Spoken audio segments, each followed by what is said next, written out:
الحمد لله المبدئ المعيد الغني الحميد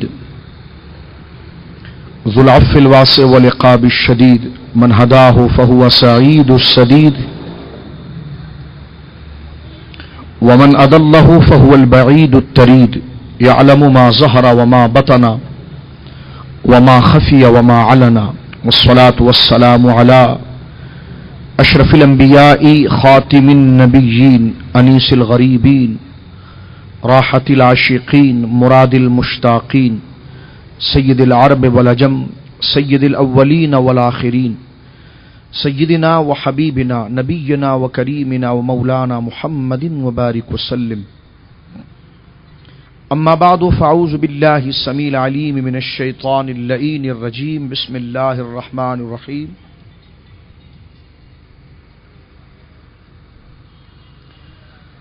مثل الذين ينفقون اموالهم في سبيل الله كمثل حبة انبتت 7 سنابل في كل سنبلة 100 حبة والله يضاعف لمن يشاء والله واسع عليم آمنت بالله صدق الله العظيم.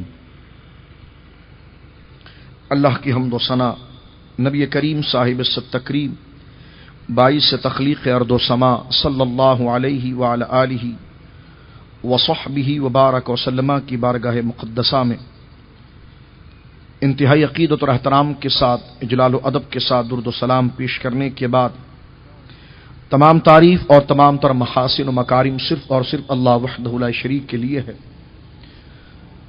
عزیزان گرامی، رفیقان ملت،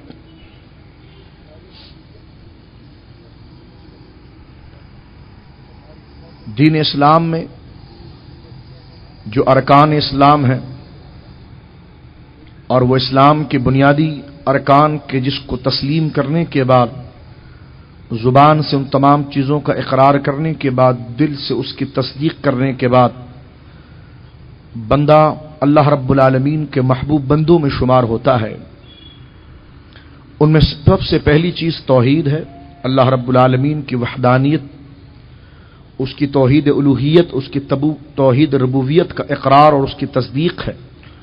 اور اس کے بعد نبی مکرم صلی اللہ تعالی علیہ وسلم کی ذات گرامی، آپ کی رسالت، آپ کی نبوت پر ایمان ہے.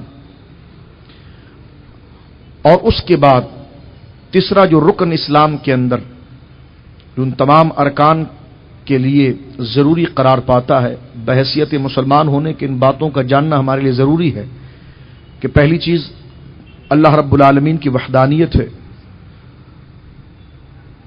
اور دوسری چیز نبی مکرم صلی اللہ علیہ وسلم کی رسالت ہے، اور اس کے بعد نماز کا درجہ ہے، اور اس کے بعد زکوٰۃ کی ادائیگی کا درجہ ہے.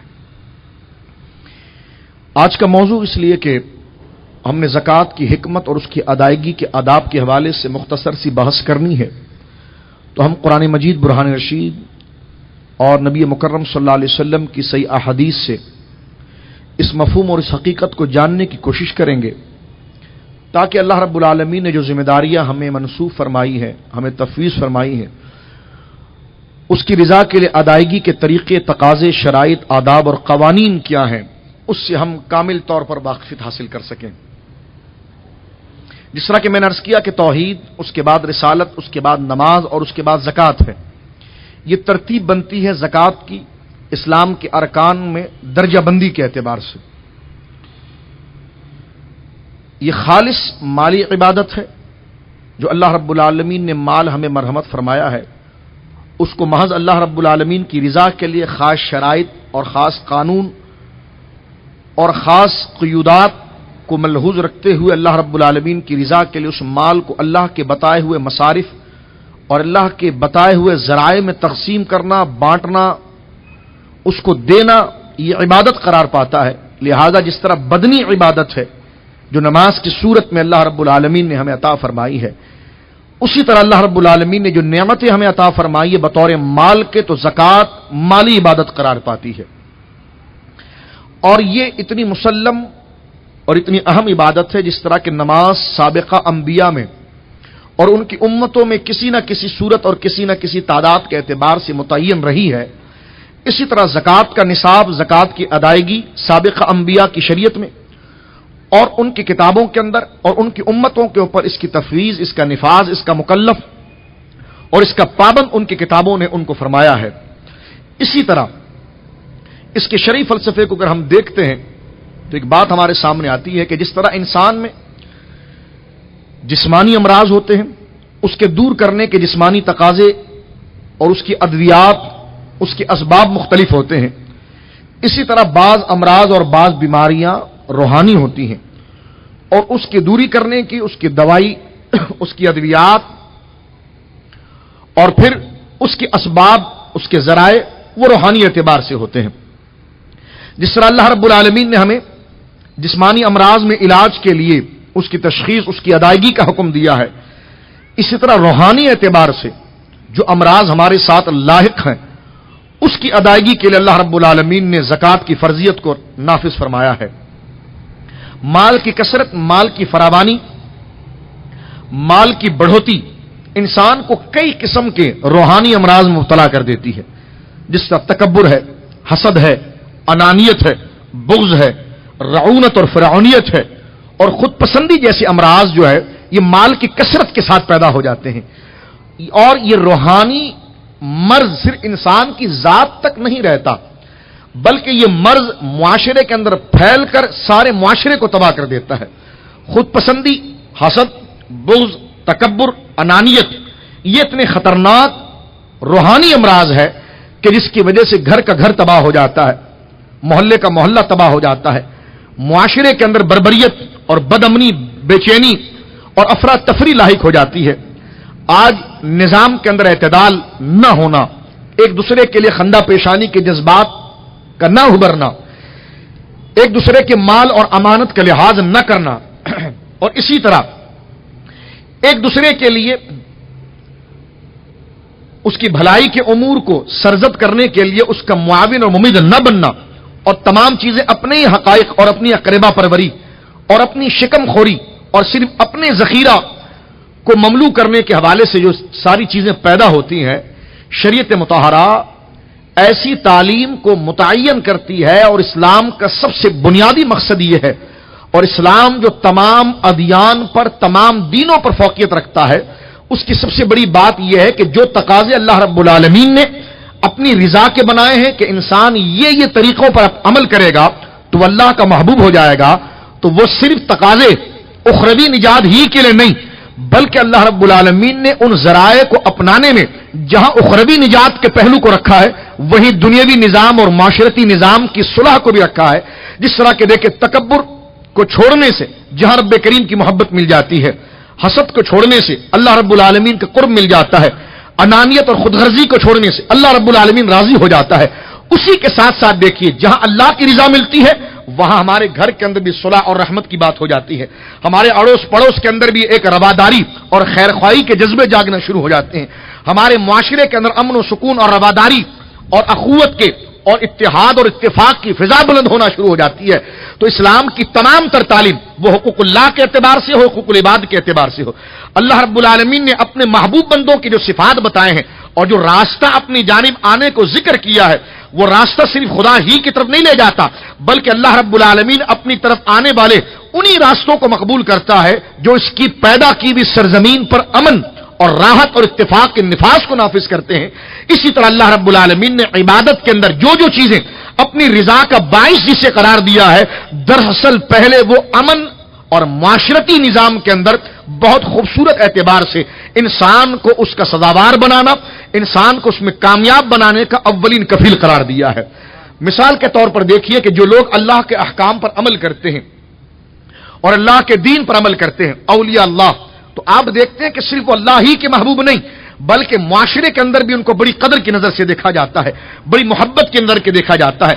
جہاں اللہ رب العالمین ان کے سروں پر اپنی محبت کے تاج کو سرفراز کرتا ہے وہیں پر لوگ خود بخود ان کو اپنا آقا اور اپنا مولا بنا لیتے ہیں، اس لیے کہ اللہ کے محبوب بننے کے جو ذرائع ہیں دراصل وہی مخلوق کے محبوب ہونے کے ذرائع ہیں۔ جب بندہ مخلوق کے ساتھ دغابازی اور فراڈ کرتا ہے اور ان کے حقوق کو پامال کرتا ہے اور ان تمام رشتوں کو قطع کرتا ہے تو دراصل وہ خدا ہی کے دربار سے دور ہو رہا ہوتا ہے۔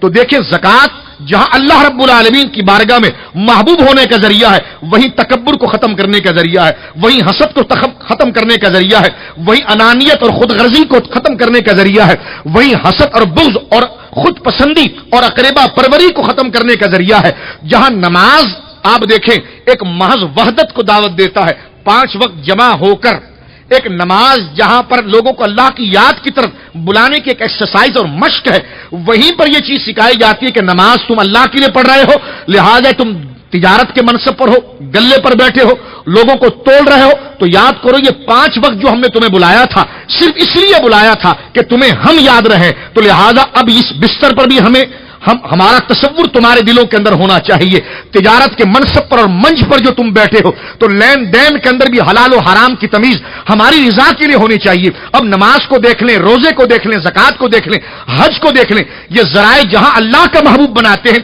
وہی معاشرے کے اندر اس کو نیک انسان بھی بناتے ہیں۔ اب روزے کی فرضیت دیکھیں کیوں رکھی گئی، تاکہ ایک امیر کو غریب کی پیاس کا اندازہ ہو جائے اور اسے پتا چلے کہ بھوک کیا ہوتی ہے۔ جس نے کبھی بھوک کی لذت کو پایا ہی نہ ہو اور ہمیشہ وہ پیٹ بھر کر ہی رہا ہو اور پھولوں کی سیج پر اس کی تربیت کی ہوئی ہو، اگر کوئی شخص اس کے سامنے 1000 تقریریں کر دے، اس کے سامنے لفاظی کے انبار لگا دے اور اس سے کہے کہ جناب غریب کی آپ امداد کریں، بھوک بڑی بری چیز ہے، ان بھوکوں کی مدد کریں، ان پیاسوں کی مدد کریں، ان نادار اور ناتوانوں کی مدد کریں، اس پر جب وہ کیفیت خود نہیں آئی ہے تو اسے اس کا احساس کیا ہوگا۔ لیکن آپ دیکھیں روزے کی صورت کے اندر جب اسے بھوکا بھی رکھا جاتا ہے، اسے پیاسا بھی رکھا جاتا ہے، اور پھر بھوکا پیاسا رکھنے کے ساتھ ساتھ اللہ کی محبت کے اس شعلے کو اتنا بھڑکایا جاتا ہے کہ اس کے پاس کھانے کی سہولت بھی موجود ہے، اس کے پاس پانی بھی موجود ہے، اس گھر کے اندر وہ تنہا ہے، فریج کے اندر شربت مشروبات بھی موجود ہے، ماکولات بھی موجود ہے، لیکن وہ شربت کے قریب نہیں جاتا، مشروبات کے قریب نہیں جاتا، کھانے پینے کے قریب نہیں جاتا۔ تو جہاں دیگر سہولیات اس کے پاس موجود ہے، خوف خدا اور یاد الہی کی اصل الشمع کو روزے کے اندر اتنا جوان کیا جاتا ہے، اب اس سے بتایا جاتا ہے کہ دیکھ تو صبح سے لے کر شام تک جس کے خوف سے کھاتا پیتا نہیں تھا، اب اسی کے خوف سے تو گناہ کو چھوڑ دے۔ جس کے خوف سے تو نے کھانے کو چھوڑا تھا، تیرے سامنے شربت موجود ہے، تیرے سامنے ساری سہولیات موجود ہے، تیرے سامنے دنیاوی تمام سہولیات، اور کوئی تجھ سے پوچھ بھی نہیں سکتا، بند کمرہ ہے، بند مکان ہے، تو ہی گھر کا بڑا ہے، تو جو چاہے کرتا پھرے، کوئی تجھ سے گویا کہ پوچھنے والا نہیں ہے۔ لیکن کیا چیز ہے جو دن کے اس اجالے کے اندر جب تو صبح صادق سے لے کر غروب تک کی نیت کر لیتا ہے اور یہ عہد کر لیتا ہے کہ کھانا پینا اور عمل زوجیت سے میں اللہ رب العالمین کی رضا کو حاصل کرنے کے لیے پرہیز کروں گا، اور ان دنوں کے اندر اور اس عرصے کے اندر، ان اوقات کے اندر اور دن کی اس کیفیت کے اندر ساری چیزیں سہولت کے اعتبار سے تیرے پاس مہیا ہوتی ہے، لیکن ان 3 چیزوں سے تو اپنے آپ کو روک کر رکھتا ہے، پیتا نہیں ہے، کھاتا نہیں ہے، کوئی تجھے نہیں دیکھ رہا، دروازے بند ہیں، کھڑکیاں بند ہیں، کوئی تجھے نہیں دیکھ رہا، لیکن تو پھر کیوں پیتا نہیں ہے، کیوں کھاتا نہیں ہے؟ تجھے پیاس کی شدت تجھے ترسا رہی ہے، تیرے اندر وہ اشتہا پیدا کر رہی ہے، لیکن کیا وہ تصور ہے جو تیری شہوت کو کنٹرول کر رہا ہے، تیری اس چاہت کو کنٹرول کر رہا ہے؟ وہ خدا کی یاد ہے۔ تو پگلے اس بات کو سمجھ کہ صبح صادق سے لے کر صرف غروب تک تجھے صرف خدا کی یاد میں رہ کر خدا کے منع کی ہوئی چیزوں سے باز نہیں رہنا ہے، بلکہ جب تک تیرے جسم میں روح کا پرندہ ہے تو اسی خدا کی یاد کو پروان چڑھانا ہے، اور خدا نے جس چیز کو منع کیا ہے اس سے باز رہنا ہے۔ تو کتنی خوبصورت انداز میں ہمیں مجاہدہ سکھایا جاتا ہے کہ خدا کی یاد ہمارے اندر کس طرح پیدا ہوگی، اور خدا کی یاد اور خدا کا تصور کتنا توانا تصور ہے، کتنا مضبوط اور کتنا مقوی تصور ہے کہ انسان کے پاس دن کے اجالے میں ساری سہولت ہوتی ہے، لیکن وہ اس سے اشتہا، اس سے فیض حاصل نہیں کرتا، اس لیے کہ وہ کہتا ہے میرا رب دیکھ رہا ہے۔ تو پھر انسان کو کہا جاتا ہے کہ جب رمضان کے روزوں میں یہ خیال تو نے اپنے دل میں اجاگر کر دیا تھا کہ تیرا رب دیکھ رہا ہے، تو آج کم تو توڑ رہا ہے، تو کیا تیرا رب تجھے نہیں دیکھ رہا؟ آج تو لوگوں کی امانتوں کے ساتھ خیانت کر رہا ہے، تیرا رب تجھے نہیں دیکھ رہا؟ آج تو بد نظری اور نظر بازیاں کر رہا ہے، اللہ کی حرام کردہ چیزوں کو تو دیکھ رہا ہے، اللہ کی حرام کردہ چیزوں سے تو استفادہ کرنے کی، اس کو حاصل کرنے کی کوشش کر رہا ہے۔ تو جس طرح رمضان کے اندر تو صبح صادق سے لے کر غروب آفتاب تک جس خدا سے ڈر کر رکھا تھا، یہ تجھے ایکسرسائز کرائی گئی ہے کہ اب پہلے تو وہ وقت تجھے صبح صادق سے لے کر غروب آفتاب تک ایک ایکسرسائز کے لیے تجھے پابند کیا گیا تھا کہ جب تک تو اپنے دن کے اجالے کے اندر اتنے وقت تک خدا کی محبت اور خدا کی رضا کے تصور کے ساتھ اتنے وقت پر کامیابی حاصل کر سکتا ہے تو 30 دن اتنا وقت ہے. اس 30 دن میں تجھے دن کی پابندی کرا دی گئی ہے. اب اس مہینے کے بعد اس میں اتنا تو مضبوط ہو جا کہ اب راتوں پر بھی تو اپنے ان تصورات پر گرفت کرنے کا متحمل ہو جائے اور اللہ رب العالمین کی حرام کردہ چیزوں کو خدا کے خوف کی بنا پر باز رہنے کی کوشش میں تو توانا اور مضبوط ہو جائے. تو یہ تمام چیزیں اب نماز کے اندر بھی دیکھیں, نماز کیوں پڑھتے ہیں؟ اللہ کے لیے پڑھتے ہیں. یہ تصور کامل ہو جائے تو بندہ مومن ہو جائے. اور قرآن نے جو کہا نا کہ نماز جو ہے بندے کو بے حیائی سے بچاتی ہے. کس کو بے حیائی سے بچاتی ہے؟ جس کو یہ پتا ہو کہ میں کس کے لیے پڑھ رہا ہوں, جس کو یہ ہو کہ جناب بس نماز پڑھنی ہے, دن میں 5 وقت جانا ہے, مؤذن اذان دیا ہے, اسے نماز بے حیائی سے نہیں بچاتی, اس لیے کہ اس نے نماز کو سمجھا ہی نہیں ہے, نماز کو جانا ہی نہیں ہے, اس کا سسٹم خود خراب ہے, اس کی خود تربیت نہیں ہوئی ہے. لیکن جسے یہ پتا ہو جائے کہ میں نماز پڑھ رہا ہوں اور میرا رب مجھے دیکھ رہا ہے, تو دراصل رب دیکھ رہا ہے. اس بات کو پختہ کرنے کے لیے دن میں 5 دفعہ بلایا جاتا ہے.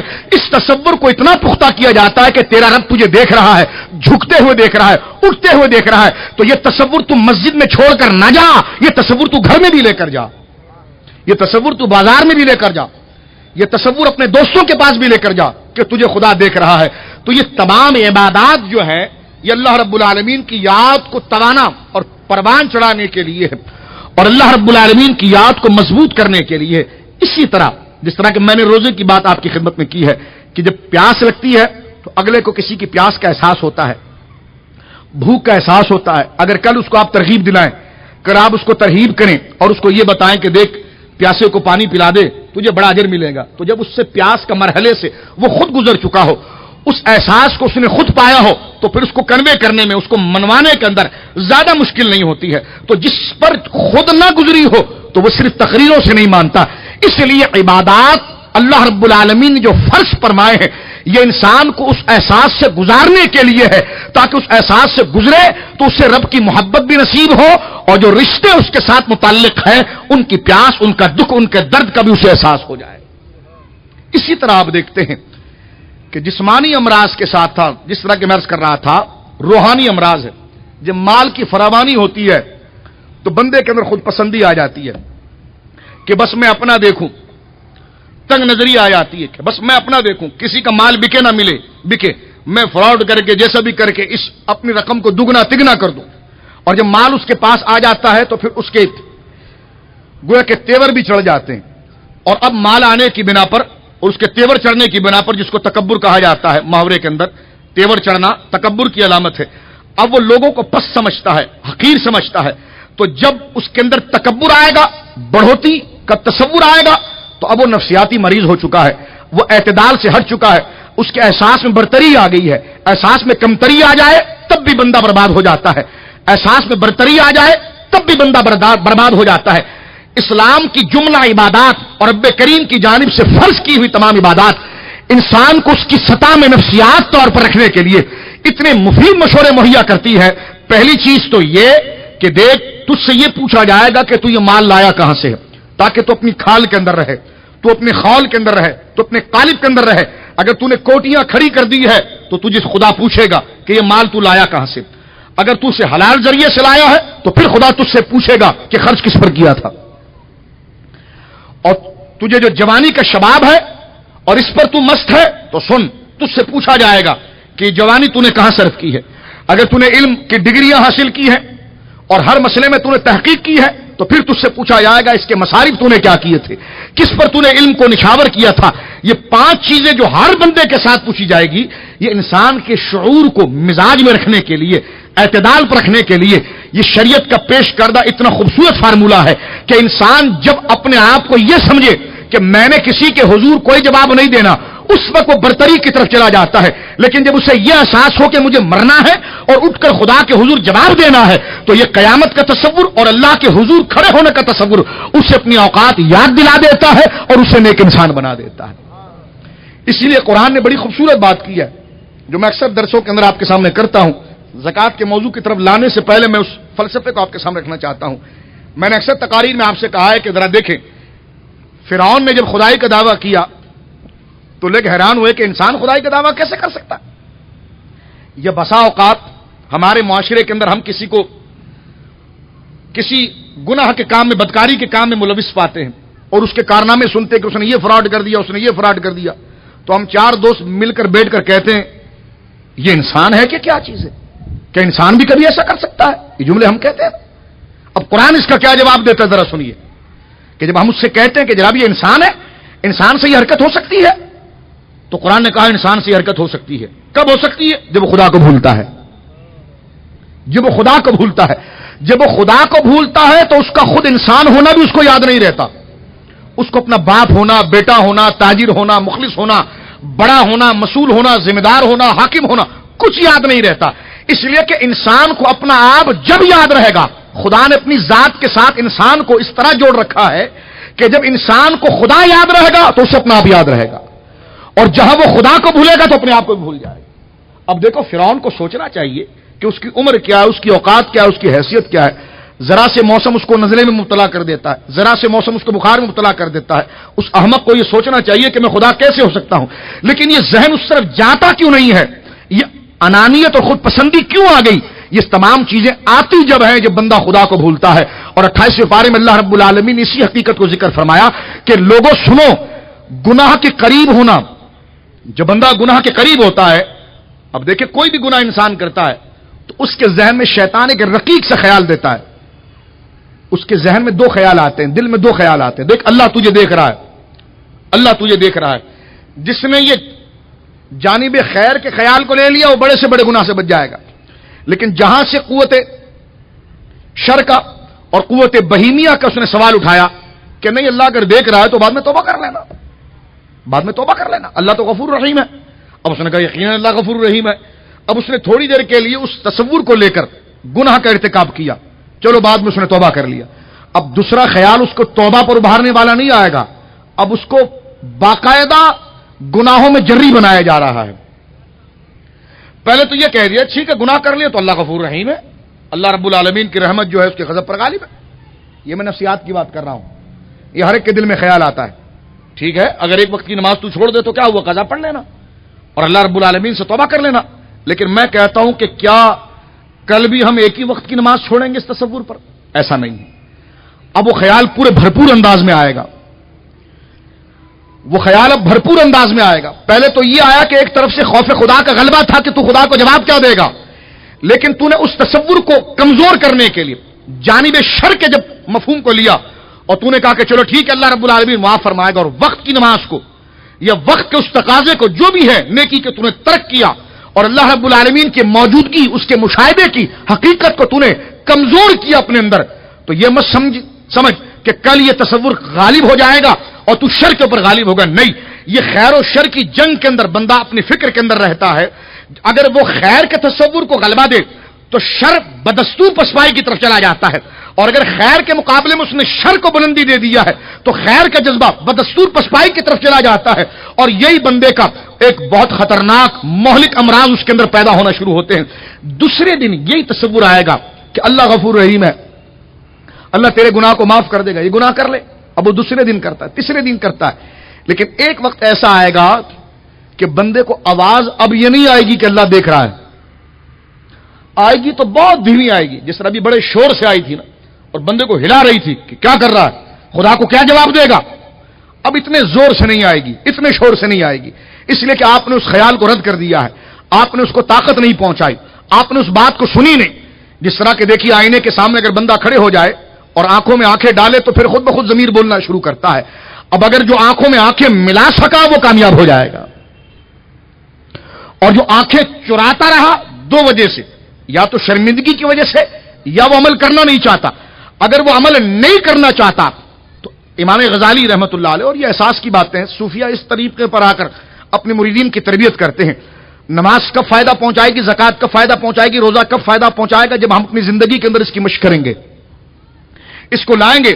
آج آئینے کو اپنے سامنے رکھا ہے، آئینہ کو دیکھنے کے ساتھ آپ کی آنکھوں نے آپ سے باتیں کرنا شروع کر دی ہے۔ مخلص مرشد مشورہ دیتا ہے کہ قلم کاغذ اٹھا کر اس بات کو لکھنا شروع کرو جو آنکھیں کہہ رہی ہے، اس سے بھاگنا نہیں، بھاگو گے تو بہت بری طرح پٹ جاؤ گے، بھاگو گے تو بہت بری طرح پٹ جاؤ گے۔ اب اگر تم نے آنکھیں بند کر دی تو شرمندگی کی وجہ سے نظر بند کی ہے، اور یہ شرمندگی جو تمہیں آئی یہی توبہ ہے، کیونکہ الندامہ ہوا توبہ، کہ جو ندامت ہوئی ہے یہی توبہ ہے. ورنہ بندہ 1000 دانے کی تسبیح لے کر بیٹھا رہے اور استغفر اللہ استغفر اللہ استغفر اللہ پڑھتا رہے اور اس کے دل میں ندامت ہی نہیں ہو تو یہ زبانی تقریر تو 1000 دانے کی ہو گئی لیکن یہ توبہ نہیں ہے. لیکن بندہ جہاں اپنے گناہوں پر اس کا دل خجل خجل ہونے لگا اور شرمندہ اور اپنے آپ کو حقیر وہ سمجھنے لگا، بس یہی توبہ ہے. میری ماں حضرت عائشہ صدیقہ رضی اللہ تعالی عنہا نے سید عالم صلی اللہ علیہ وسلم سے اس قول کو نقل کیا ہے کہ الندامہ ہوا توبہ، کہ جہاں بندہ شرمندہ ہوا وہی اس کی توبہ ہوئی. تو جہاں بندہ آئینے میں دیکھ کر اپنی آنکھوں کو بند کر لے تو یہ ندامت تو ہے، یہ بھی بہت بڑا جذبہ ہے، یہ نفس لوامہ ہے. یہ نفس لوامہ ہے جو بندے کو ملامت کر رہا ہے. تو یہ بھی بہت بڑی سطح ہے. یہ بھی اللہ رب العالمین کا بڑا کرم ہے کہ ہمیں خدا کا خوف اتنا تو ہے کہ ہم گناہ کو گناہ سمجھ کر اس کے حضور سے ڈر رہے ہیں. یہ ہے آپ نے آنکھیں بند کر دی، لیکن مشورہ یہ کہ پھر آنکھ کھولیں آپ اور سنیں کیا آواز آ رہی ہے، اور جو غلطی ضمیر بتا رہا ہے اس کو ادائیگی کی کوشش کریں، اس خیر کے پیغام کو پروان چلانے کی کوشش کریں. اسی کو قرآن مجید نے کہا کہ وَلَا تَكُونُوا كَالَّذِينَ نَسُوا اللَّهَ، ان کی طرح نہ ہو جانا جنہوں نے خدا کو بھلا دیا ہے. یہ امام غزالی نے تو بعد میں لیا ہے، قرآن کے اس فلسفے سے لیا ہے. قرآن نے ہماری زندگی، نصاب زندگی ہے نا، تو ہماری زندگی کا واحد حل خدا کو یاد رکھنا ہے. انسان کی سب سے بڑی بربادی خدا کو بھولنا ہے، اور قرآن اس کو خود کہتا ہے. دیکھیے وَلَا تَكُونُوا كَالَّذِينَ نَسُوا اللَّهَ، ان لوگوں کی طرح نہ ہو جانا جنہوں نے خدا کو بھلا دیا ہے. اچھا مولا اگر تجھے بھلا دے تو کیا ہوگا؟ فرمایا فَأَنسَاهُمْ أَنفُسَهُمْ، جو ہمیں بھلاتا ہے وہ اپنے آپ کو بھلاتا ہے. جو ہمیں بھلاتا ہے وہ اپنے آپ کو بھلاتا ہے. اولئک هم الفاسقون، اور یہی سب سے بڑے فاسق ہیں کہ جو ہمیں بھلاتے ہیں. جسے خدا یاد رہا وہ منزل پر دوبارہ آ جائے گا. اب اسی چیز، یہ تمام عبادتوں کے اندر اسی چیز کو پروان چڑھایا جاتا ہے. ہم عبادت تو کرتے ہیں، نماز تو پڑھتے ہیں، لیکن اس کے پیچھے جو میسج آ رہا ہے کہ کس کے لیے پڑھنا ہے، اس تحریک کا مقصود کیا ہے، اس عبادت کی غرض کیا ہے، ہمیں اس کا فلسفہ، اس کے پیچھے راز نہیں پتا ہوتا، اور ہم اس بات کو صرف رسم، اسٹائل اور ایکسرسائز کے طور پر کرتے چلے جاتے ہیں. لیکن یہ نہیں سوچتے یہ کھڑا ہونا کس کے سامنے ہے، یہ جھکنا کس کے سامنے ہے، کون ہے جو ہماری جبینوں کو دیکھ رہا ہے، کون ہے جو ہمارے دلوں کو دیکھ رہا ہے. یہ نماز میں بار بار سوال اٹھایا اس لیے جاتا ہے کہ کل اگر تم کسی کے گلے پر چھری چلاؤ، کسی کے مال کو ہتھیاؤ، تو تمہارے سامنے نماز تمہاری دستگیری کرے گی اور کہے گی سوچ جسے تو یاد کر رہا تھا وہ آج بھی تجھے دیکھ رہا ہے. تو یہ ہے نماز. نماز انسان کو جو فساد سے، برائی سے بچاتی ہے، وہ یہ تصور ہے کہ یاد الہی کے تصور کو انسان کو پکاتی ہے. یہی روزے کے اندر ہے، یہی زکات کے اندر ہے. اب آپ دیکھیے میں چند باتیں زکات کے حوالے سے یہاں پر امام غزالی کی پیش کروں گا. شرعی مسائل اپنی جگہ پر ہیں، ہم اس کی حکمت اور فلسفے کو دیکھ رہے ہیں کہ کتنی مبارک عبادت ہے اور انسان کے لیے کتنی اس کی روحانی ترقی والی عبادت ہے. روحانی ترقی والی عبادت ہے. اس لیے کہ یہ تو ہے جو حضور علیہ الصلوۃ والسلام نے انسان کی نفسیات کو درست کرنے کے لیے بڑی پیاری بات فرمائی. فرمایا تیرا مال تو وہ تھا جو تو نے کھا لیا اور جو خرچ کر دیا. بس کتنی پیاری بات کی انسان کو سمجھانے کے لیے کہ تیرا مال تو وہ تھا جو تو نے کھا لیا اور جو تو نے اللہ کی راہ میں اگر خرچ کر لیا تو تجھے ملے گا، ورنہ تو مر گیا تو تیرے پچھلے اس پہ مزے کریں گے. اب تو نے کمایا تھا، چاہے تو نے جس دھندے سے کمایا ہو، جس طریقے سے کمایا ہو، مزے وہ کریں گے، جواب تو دے گا. مزے وہ کر رہے ہوں گے اور جواب تو دے گا. تو یہ ساری چیزیں حضور علیہ الصلوۃ والسلام کی تعلیمات، اسلام کا یہ انقلابی پہلو اس لیے ہے کہ اسلام صرف سطحی باتیں نہیں کرتا، اندر کے تقاضوں کو پورا کرتا ہے، ضمیر کی آواز کے جوابات دیتا ہے، ضمیر اور فطرت سے اٹھنے والے سوالات کو بہت خوبصورت انداز میں پیش کر دیتا ہے. اور انہی سوالات کو اگر سوال کے طور پر چھوڑ دیا جائے، انسان بے چین اور مضطرب رہتا ہے. ایک ایک کر کر اگر اس کے جواب پر عمل کر دیا جائے تو وہی انسان پرسکون اور مطمئن رہتا ہے. اسی کو کہا گیا کہ الا بذکر اللہ تطمئن القلوب. اور وہاں پر کہا گیا کہ جو ہمیں بھول گیا وہ اپنے آپ کو بھول گیا. لوگ کہیں جی یہ انسان ہے، انسان ایسی حرکت کر سکتا ہے.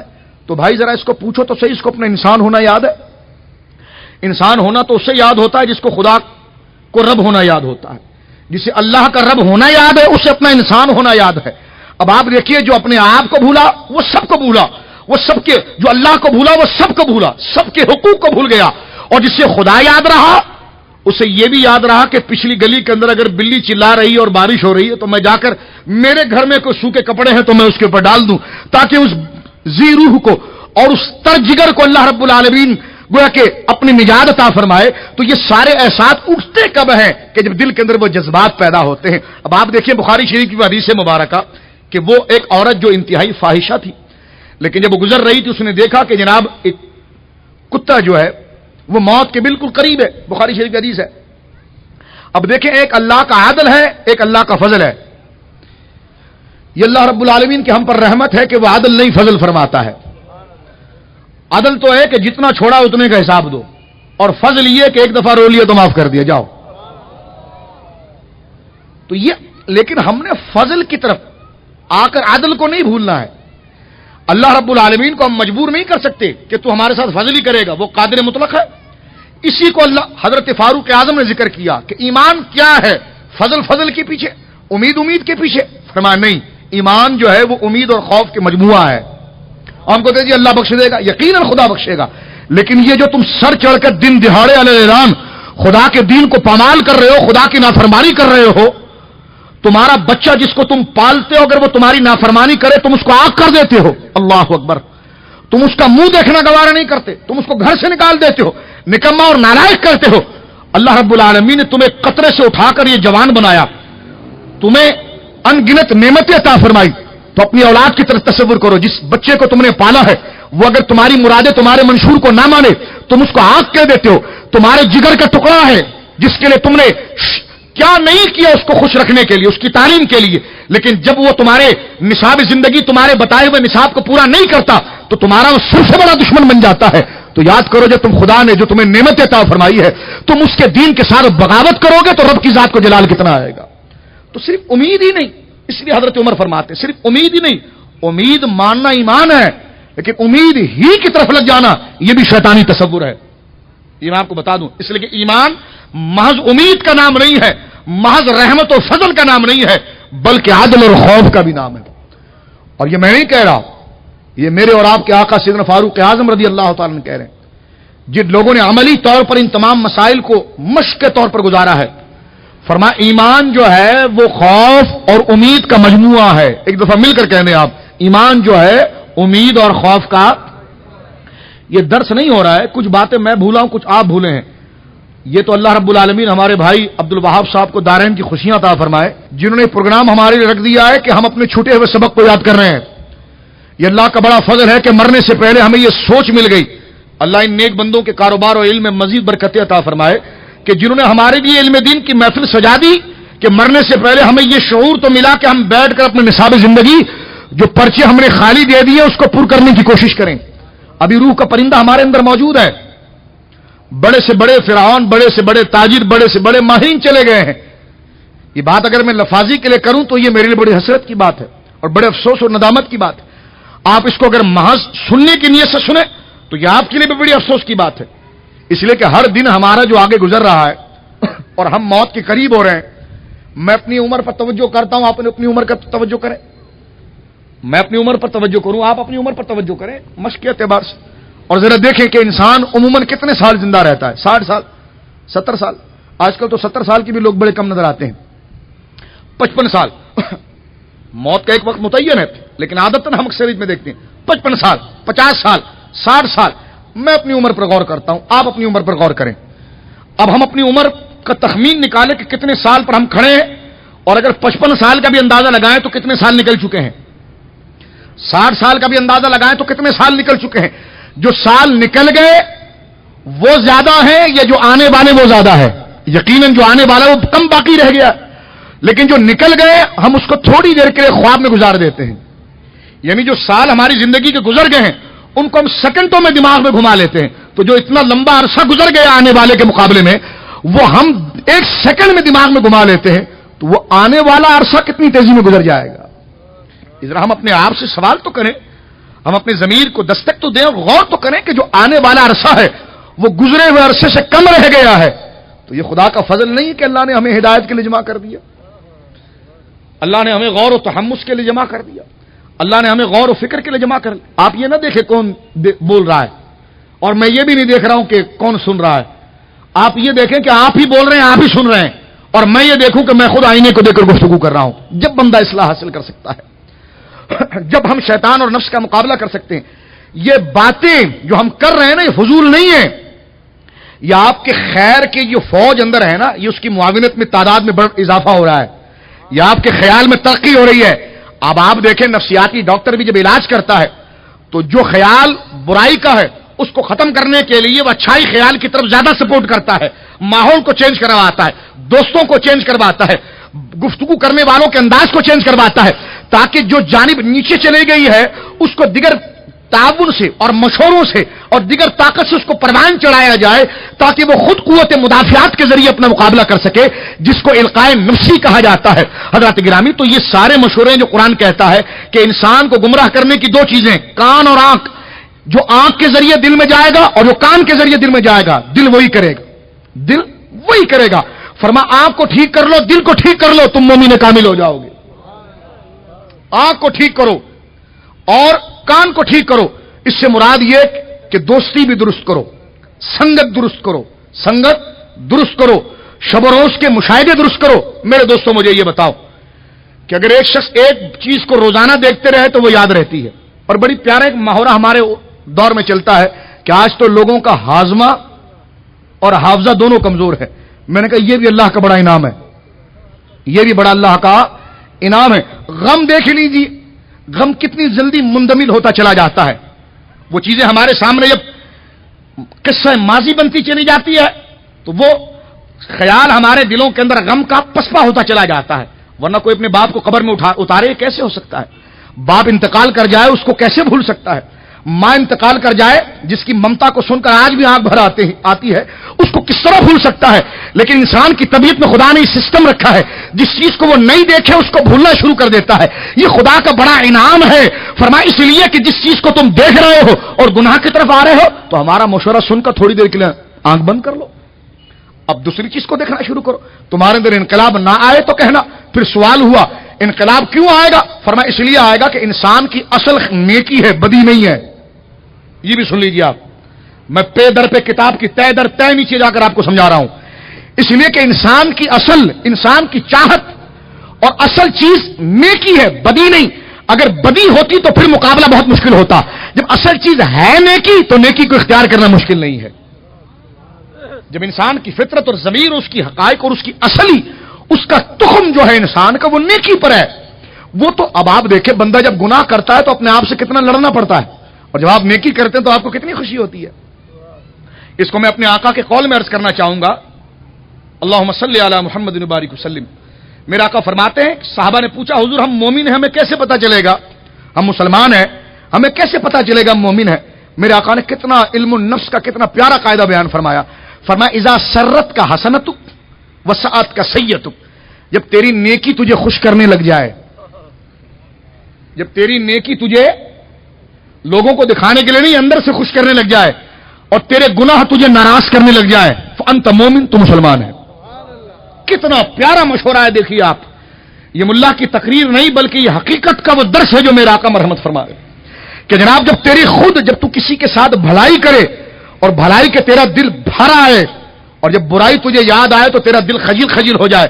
فرمایا جب تیری نیکی تجھے خوش کرنے لگے اور تیری برائی تجھے ندامت، تیرے گناہ کے کام تجھے ندامت اور شرمسار کرنے لگے، فانت مومن. تو پیارے مجھ سے نہ پوچھ، تیرا دل خود کہے گا تو مسلمان ہے. تو یہ سارے وہ جذبات ہے.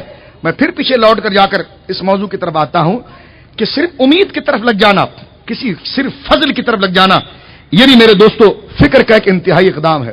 یہ گھڑی بند ہو گئی. یہ فکر کا ایک انتہائی بولے اقدام ہے. اس کی ہم نے اصلاح کرنی ہوگی. تھوڑی گردان میرے ساتھ کریں کیونکہ بندہ جب بولتا ہے تو پھر کرنے پر آتا ہے. یہ فکر کا بہت بڑا فقدان ہے. کیا ہے؟ فقدان ہے. سیدنا عمر نے بڑی پیاری بات ارشاد فرمائی، تب جو میری طرف رکھیے گا، اور ہمارے قبلوں کو درست کیا ہے. ہم کہتے جی اسی کے پاس جائیں گے جو رحمت کی دعا کر دے. تو تم کب نیک بنو گے؟ تم جو راتوں کو سٹے بازیاں کر رہے ہو، تم راتوں کو جو خیانتیں کر رہے ہو، دن کے اجالے میں جو تم کم تول رہے ہو، اور پھر تم جاؤ کہ کسی پیر صاحب سے تم دعا کرا کے بچ جاؤ گے. یہ تو ان کا ظرف ہے کہ انہوں نے دعا کر دی آپ کے لیے کہ خدا خیر فرما دے. لیکن وہ دعا ایک سہارا تو ہے فضل کا، لیکن ہم نے کب نیک بننا ہے؟ ہم نے کب آ کر فجر کی اذان جب ہمارے کانوں میں آئے تو ہم نے بستروں کو چھوڑ کر اللہ کے مصلی پر آنا ہے؟ ہم کب نیک بنیں گے؟ جو خدا کے حقوق ہیں اس کو ہم کب اپنائیں گے؟ اس لیے فرمایا کہ صرف فضل اور رحمت ہی کی طرف توجہ نہ ہو، خوف کی طرف بھی ہو، اور صرف خوف ہی کی طرف نہ ہو کہ جلا دے گا، مار دے گا، یہ کر دے گا، نہیں، امید بھی اس کی بڑی غالب ہے، اس کا فضل بھی بڑا غالب ہے۔ اور میں سیدنا فاروق اعظم کا وہ قول پیش کر کے اپنے موضوع کی طرف آتا ہوں، ذرا غور سے سنیے گا اور اس کو بھولیے گا نہیں۔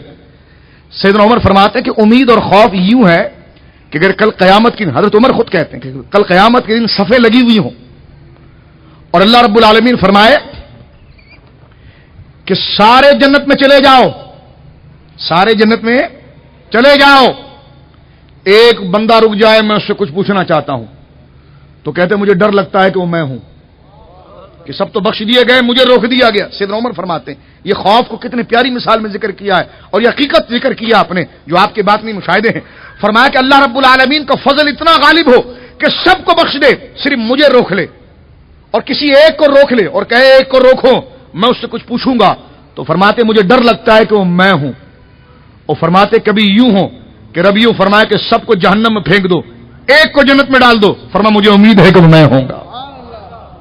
تو یہ ہے خوف اور یہ ہے امید، اسی کے مجموعے کا نام میرے دوستو ایمان ہے۔ اسی کے مجموعے کا نام کیا ہے؟ بولیں، ایمان ہے۔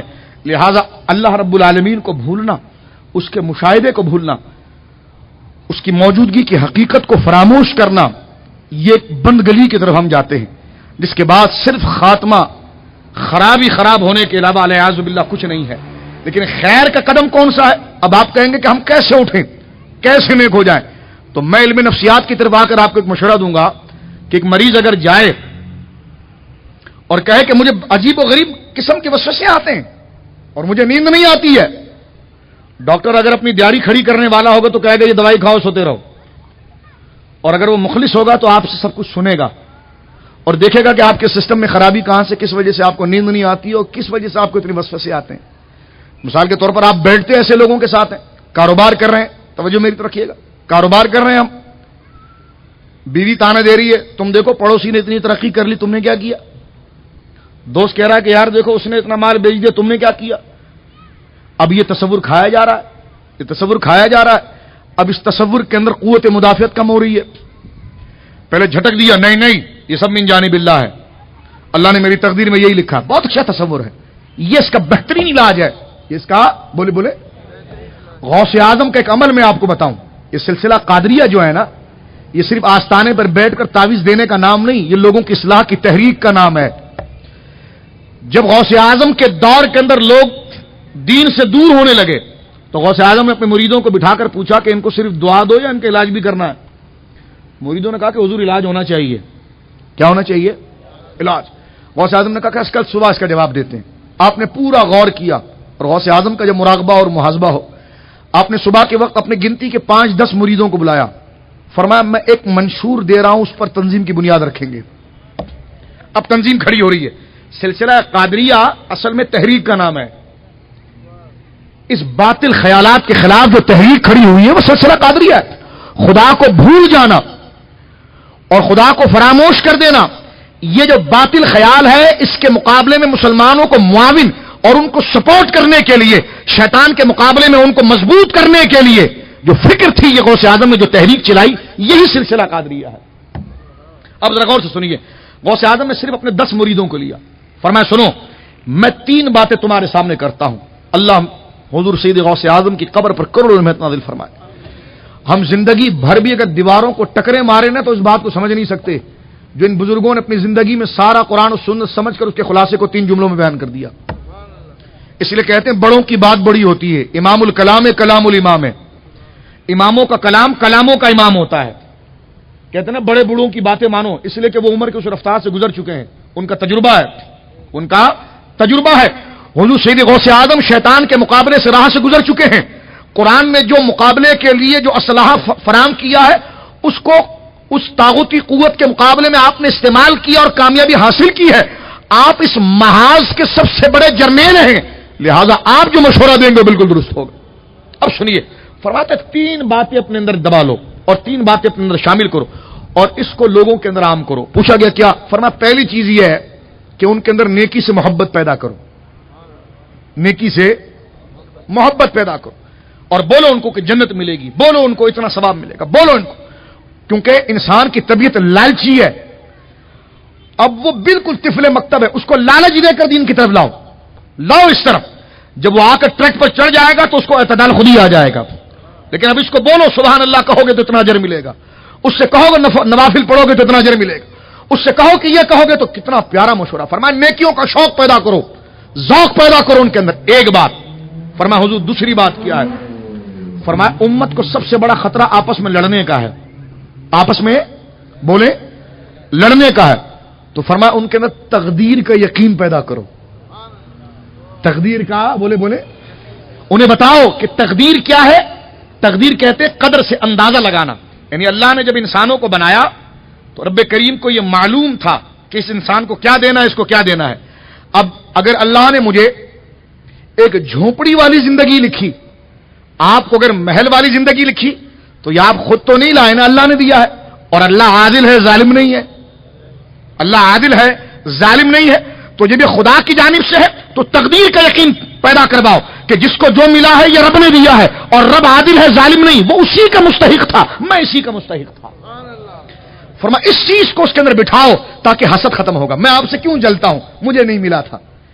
میں آپ سے کیوں حسد کرتا ہوں؟ مجھے نہیں ملا تھا. لیکن اگر میرا نظریہ تقدیر پر صحیح جڑ جائے گا اور خدا کے بیان کردہ عادل پر ہو جائے گا کہ خدا ظالم نہیں عادل ہے, اس نے اس کے لیے راہ ہموار کی ہے, میرے لیے مسدود کی ہے. ہاں اب یہ بنگلے کا حساب دے گا اور میں جھونپڑی کا حساب دوں گا. ابھی بنگلے کا حساب دے گا اور میں جھونپڑی کا حساب دوں گا. یہ حضور غوث اعظم نے تقدیر پر, میں کہتا ہوں اللہ کی عزت کی قسم, حضور سیدی غوث اعظم نے یہ بات بیان فرمائی ہے نا, یہی سلسلہ قادریہ کو زمین سے آسمان تک پہنچانے کا ذریعہ بنی ہے. تمام سلسلوں میں سب سے زیادہ گروتھ, سب سے زیادہ ترقی جس سلسلے نے کی ہے وہ سلسلہ قادریہ ہے. اور سلسلہ قادریہ افق طریقت پر اس طرح چھا گیا ہے کہ بڑے بڑے سلسلے آگے تک پہنچنے کے لیے اس کی چھاؤں میں آنا پڑتا ہے. اس لیے کہ اس کے مربی, اس کے بیان کرنے والے محض ایک مولوی صاحب اور پیر نہیں ہے, بلکہ ایک ماہر نفسیات بھی ہے. وہ قوموں کے نفس کو جانتے ہیں. اور تیسری چیز جو غوث اعظم فرما رہے ہیں وہ یہ ہے, فرما ان کو اس بات کی یقین دلاؤ کہ تم خواہ تو پیدا نہیں ہوئے نا. تم سوچو خواہ کوئی چیز نہیں بنتی ہے. مارکیٹ میں بھی جو چیز بکتی ہے وہ خواہ تو نہیں ہوتی, ایک پوری پروسیس سے گزر کے آتی ہے. تو تم ذرا سوچو تم خواہ پیدا ہوئے ہو. یہ مر کے جو بندہ مٹی میں چلا جاتا کہاں پر ہے؟ سوچو, غور کرو. موت حقیقت ہے, اللہ کے حضور تمہیں اٹھایا جائے گا. اور یہ زبان کے اندر کوئی زیادہ کمال نہیں کہ یہ بول رہی ہے, یہ بلوا خدا رہا ہے. اسی طرح خدا ان گالوں سے بھی بلوائے گا, ناک سے بھی بلوائے گا, سر سے بھی بلوائے گا. تو یہ تو خدا کی قدرت ہے. فرما آخرت اور قیامت کا یقین ان کے اندر تیسرا پیدا کرو کہ خدا کے حضور تمہیں اٹھنا ہے. تو خدا کے حضور اٹھنا ہے, اس خیال نے پھر انہیں کدھر جانے نہیں دینا. اور تقدیر کا جو تصور ہے یہ حسد کو پیدا نہیں ہونے دے گا, اور نیکی کا شعور جو ہے یہ ان کے دلوں سے خدا کی محبت کو کبھی ختم نہیں کرے گا. یہ تین چیزیں منشور بنی ہیں. اب پڑھ لیجئے سلسلہ قادریہ کو. ظلم یہ کہ غوث اعظم کی کرامتیں تو بیان کی جاتی, یہ نہیں بیان کیا جاتا. اصل میں یہ کرامت ہے غوث اعظم کی. غوث اعظم نے جو پوری دنیا پر انقلاب اور امامی انقلاب بن کر کھڑے ہوئے, ان کرامتوں کو بیان کرنا چاہیے. لیکن یہ دور یہ ہے کہ اصل جو کرامت ہے اس کو بیان کیا جائے. مردوں کو زندہ کر دینا, یہ کر دینا, یہ تو اولیاء اللہ کی گرد راہ ہے, یہ تو ان کا کمال ہے. لیکن جو کرامت غوث اعظم کی شائن شان ہے وہ امت کی رہبری اور دستگیری کا یہ منشور ہے. یہ تین چیزیں آپ نے 10 مریدوں کو دی, کچھ کو بصرہ بھیجا, کچھ کو آپ نے موصل بھیجا, کچھ کو بغداد میں رکھا, اور خبر لیتے رہتے تھے کتنے لوگ تیار ہوئے. ایک وقت ایسا آیا کہ اس بغداد کے اندر جو لوگ مارا ماری چل رہی تھی, غوث اعظم کے ایک ایک درس کے اندر حد نگاہ تک لوگ بیٹھے ہوتے تھے. اور یہی لوگ پھر صلاح الدین ایوبی کی لشکر میں شامل ہوئے. اور قبلہ اول کو جو فتح نصیب ہوئی ہے یہ خالی سلطان صلاح الدین ایوبی کا کارنامہ نہیں ہے, یہ پیچھے جوان جو تیار کر کے آگے بھیجے یہ غوث اعظم کی کرامت ہے. اب تاریخ پڑھ کر دیکھیں, نظریاتی لوگ تیار کیے ہیں جو جان تو دیں گے لیکن خدا کی راہ میں بغاوت نہیں کریں گے, فراڈ نہیں کریں گے. یہ وہ نفسیاتی تربیت ہے میرے دوستوں جو یہاں پر پتہ چلتی. تین چیزیں. آج اگر میں تقدیر پر بھروسہ رکھ دوں کہ آپ کو اگر گاڑی ملی ہے, مجھے سائیکل ملی ہے, تو یقیناً میں نے بھی کوشش میں کوئی کمی نہیں کی ہے, تدبیریں تو کی ہے. تو میں انسان ہوں تو کچھ عقل سے سوچوں نا, جب سارے کام کر دیے تالا کھلتا ہی نہیں ہے.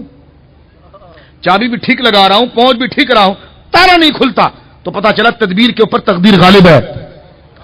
وہ اس کا مستحق تھا, میں اس کا مستحق ہوں. وہ اس کا مستحق تھا, میں اس کا مستحق ہوں. وہ اس کا حساب دے گا, میں اس کا حساب دوں گا. بات ختم ہوگی، سارے چکر ختم ہو گیا۔ میں کہتا ہوں آج میں عہد کرتا ہوں، آپ عہد کرتے ہیں میرے ساتھ کہ تقدیر پر یقین کریں گے؟ آپ عہد کرتے ہیں کہ ہم آخرت پر کامل یقین کریں گے؟ آپ عہد کرتے ہیں کہ نیکی کے جذبوں میں یقین کریں گے؟ آج اگر ہم 4-5 مل کر عہد کر لیں تو کم سے کم اڑوس پڑوس سے تو حسد ختم ہوگا، بغض ختم ہوگا، نافرمانی ختم ہوگی، بربری للچائی ہوئی جو نظریں ہم لوگوں پر مارتے ہیں، ہمیں نہیں ملا، ہمیں نہیں ملا، ہمیں نہیں ملا، تو یہ جو للچائی بھی نظریں ہم مارتے ہیں تو اس کو دیکھنا چاہیے یہ اللہ رب العالمین کی جانب سے ہوتا ہے۔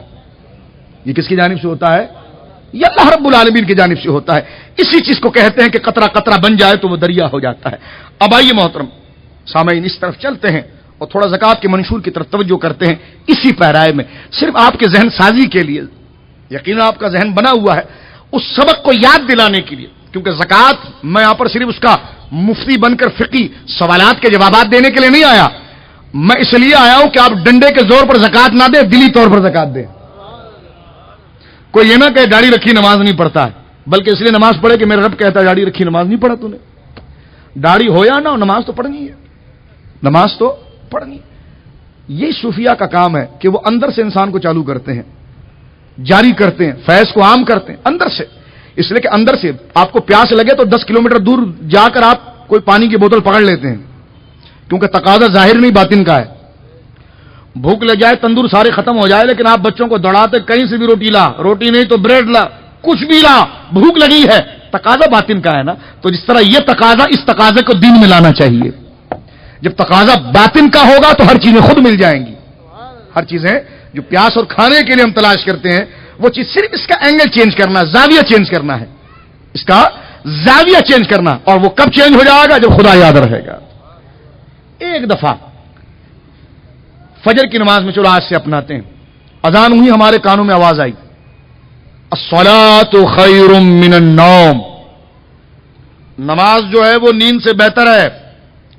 دل نہیں ہو رہا ہمارا، لیکن یہ سوچنا کہ اللہ رب العالمین ان تمام چیزوں کو دیکھ رہا ہے، اور اللہ دیکھ رہا ہے اور تو نے اللہ سے محبت کا دعویٰ کیا ہے، اور محبت یہ ہے کہ جب محب بلائے اپنے دیدار کے لیے تو بھاگا بھاگا پھرے، اور بعد میں منافق بن کر کہے کہ جناب میں محبت کرتا ہوں۔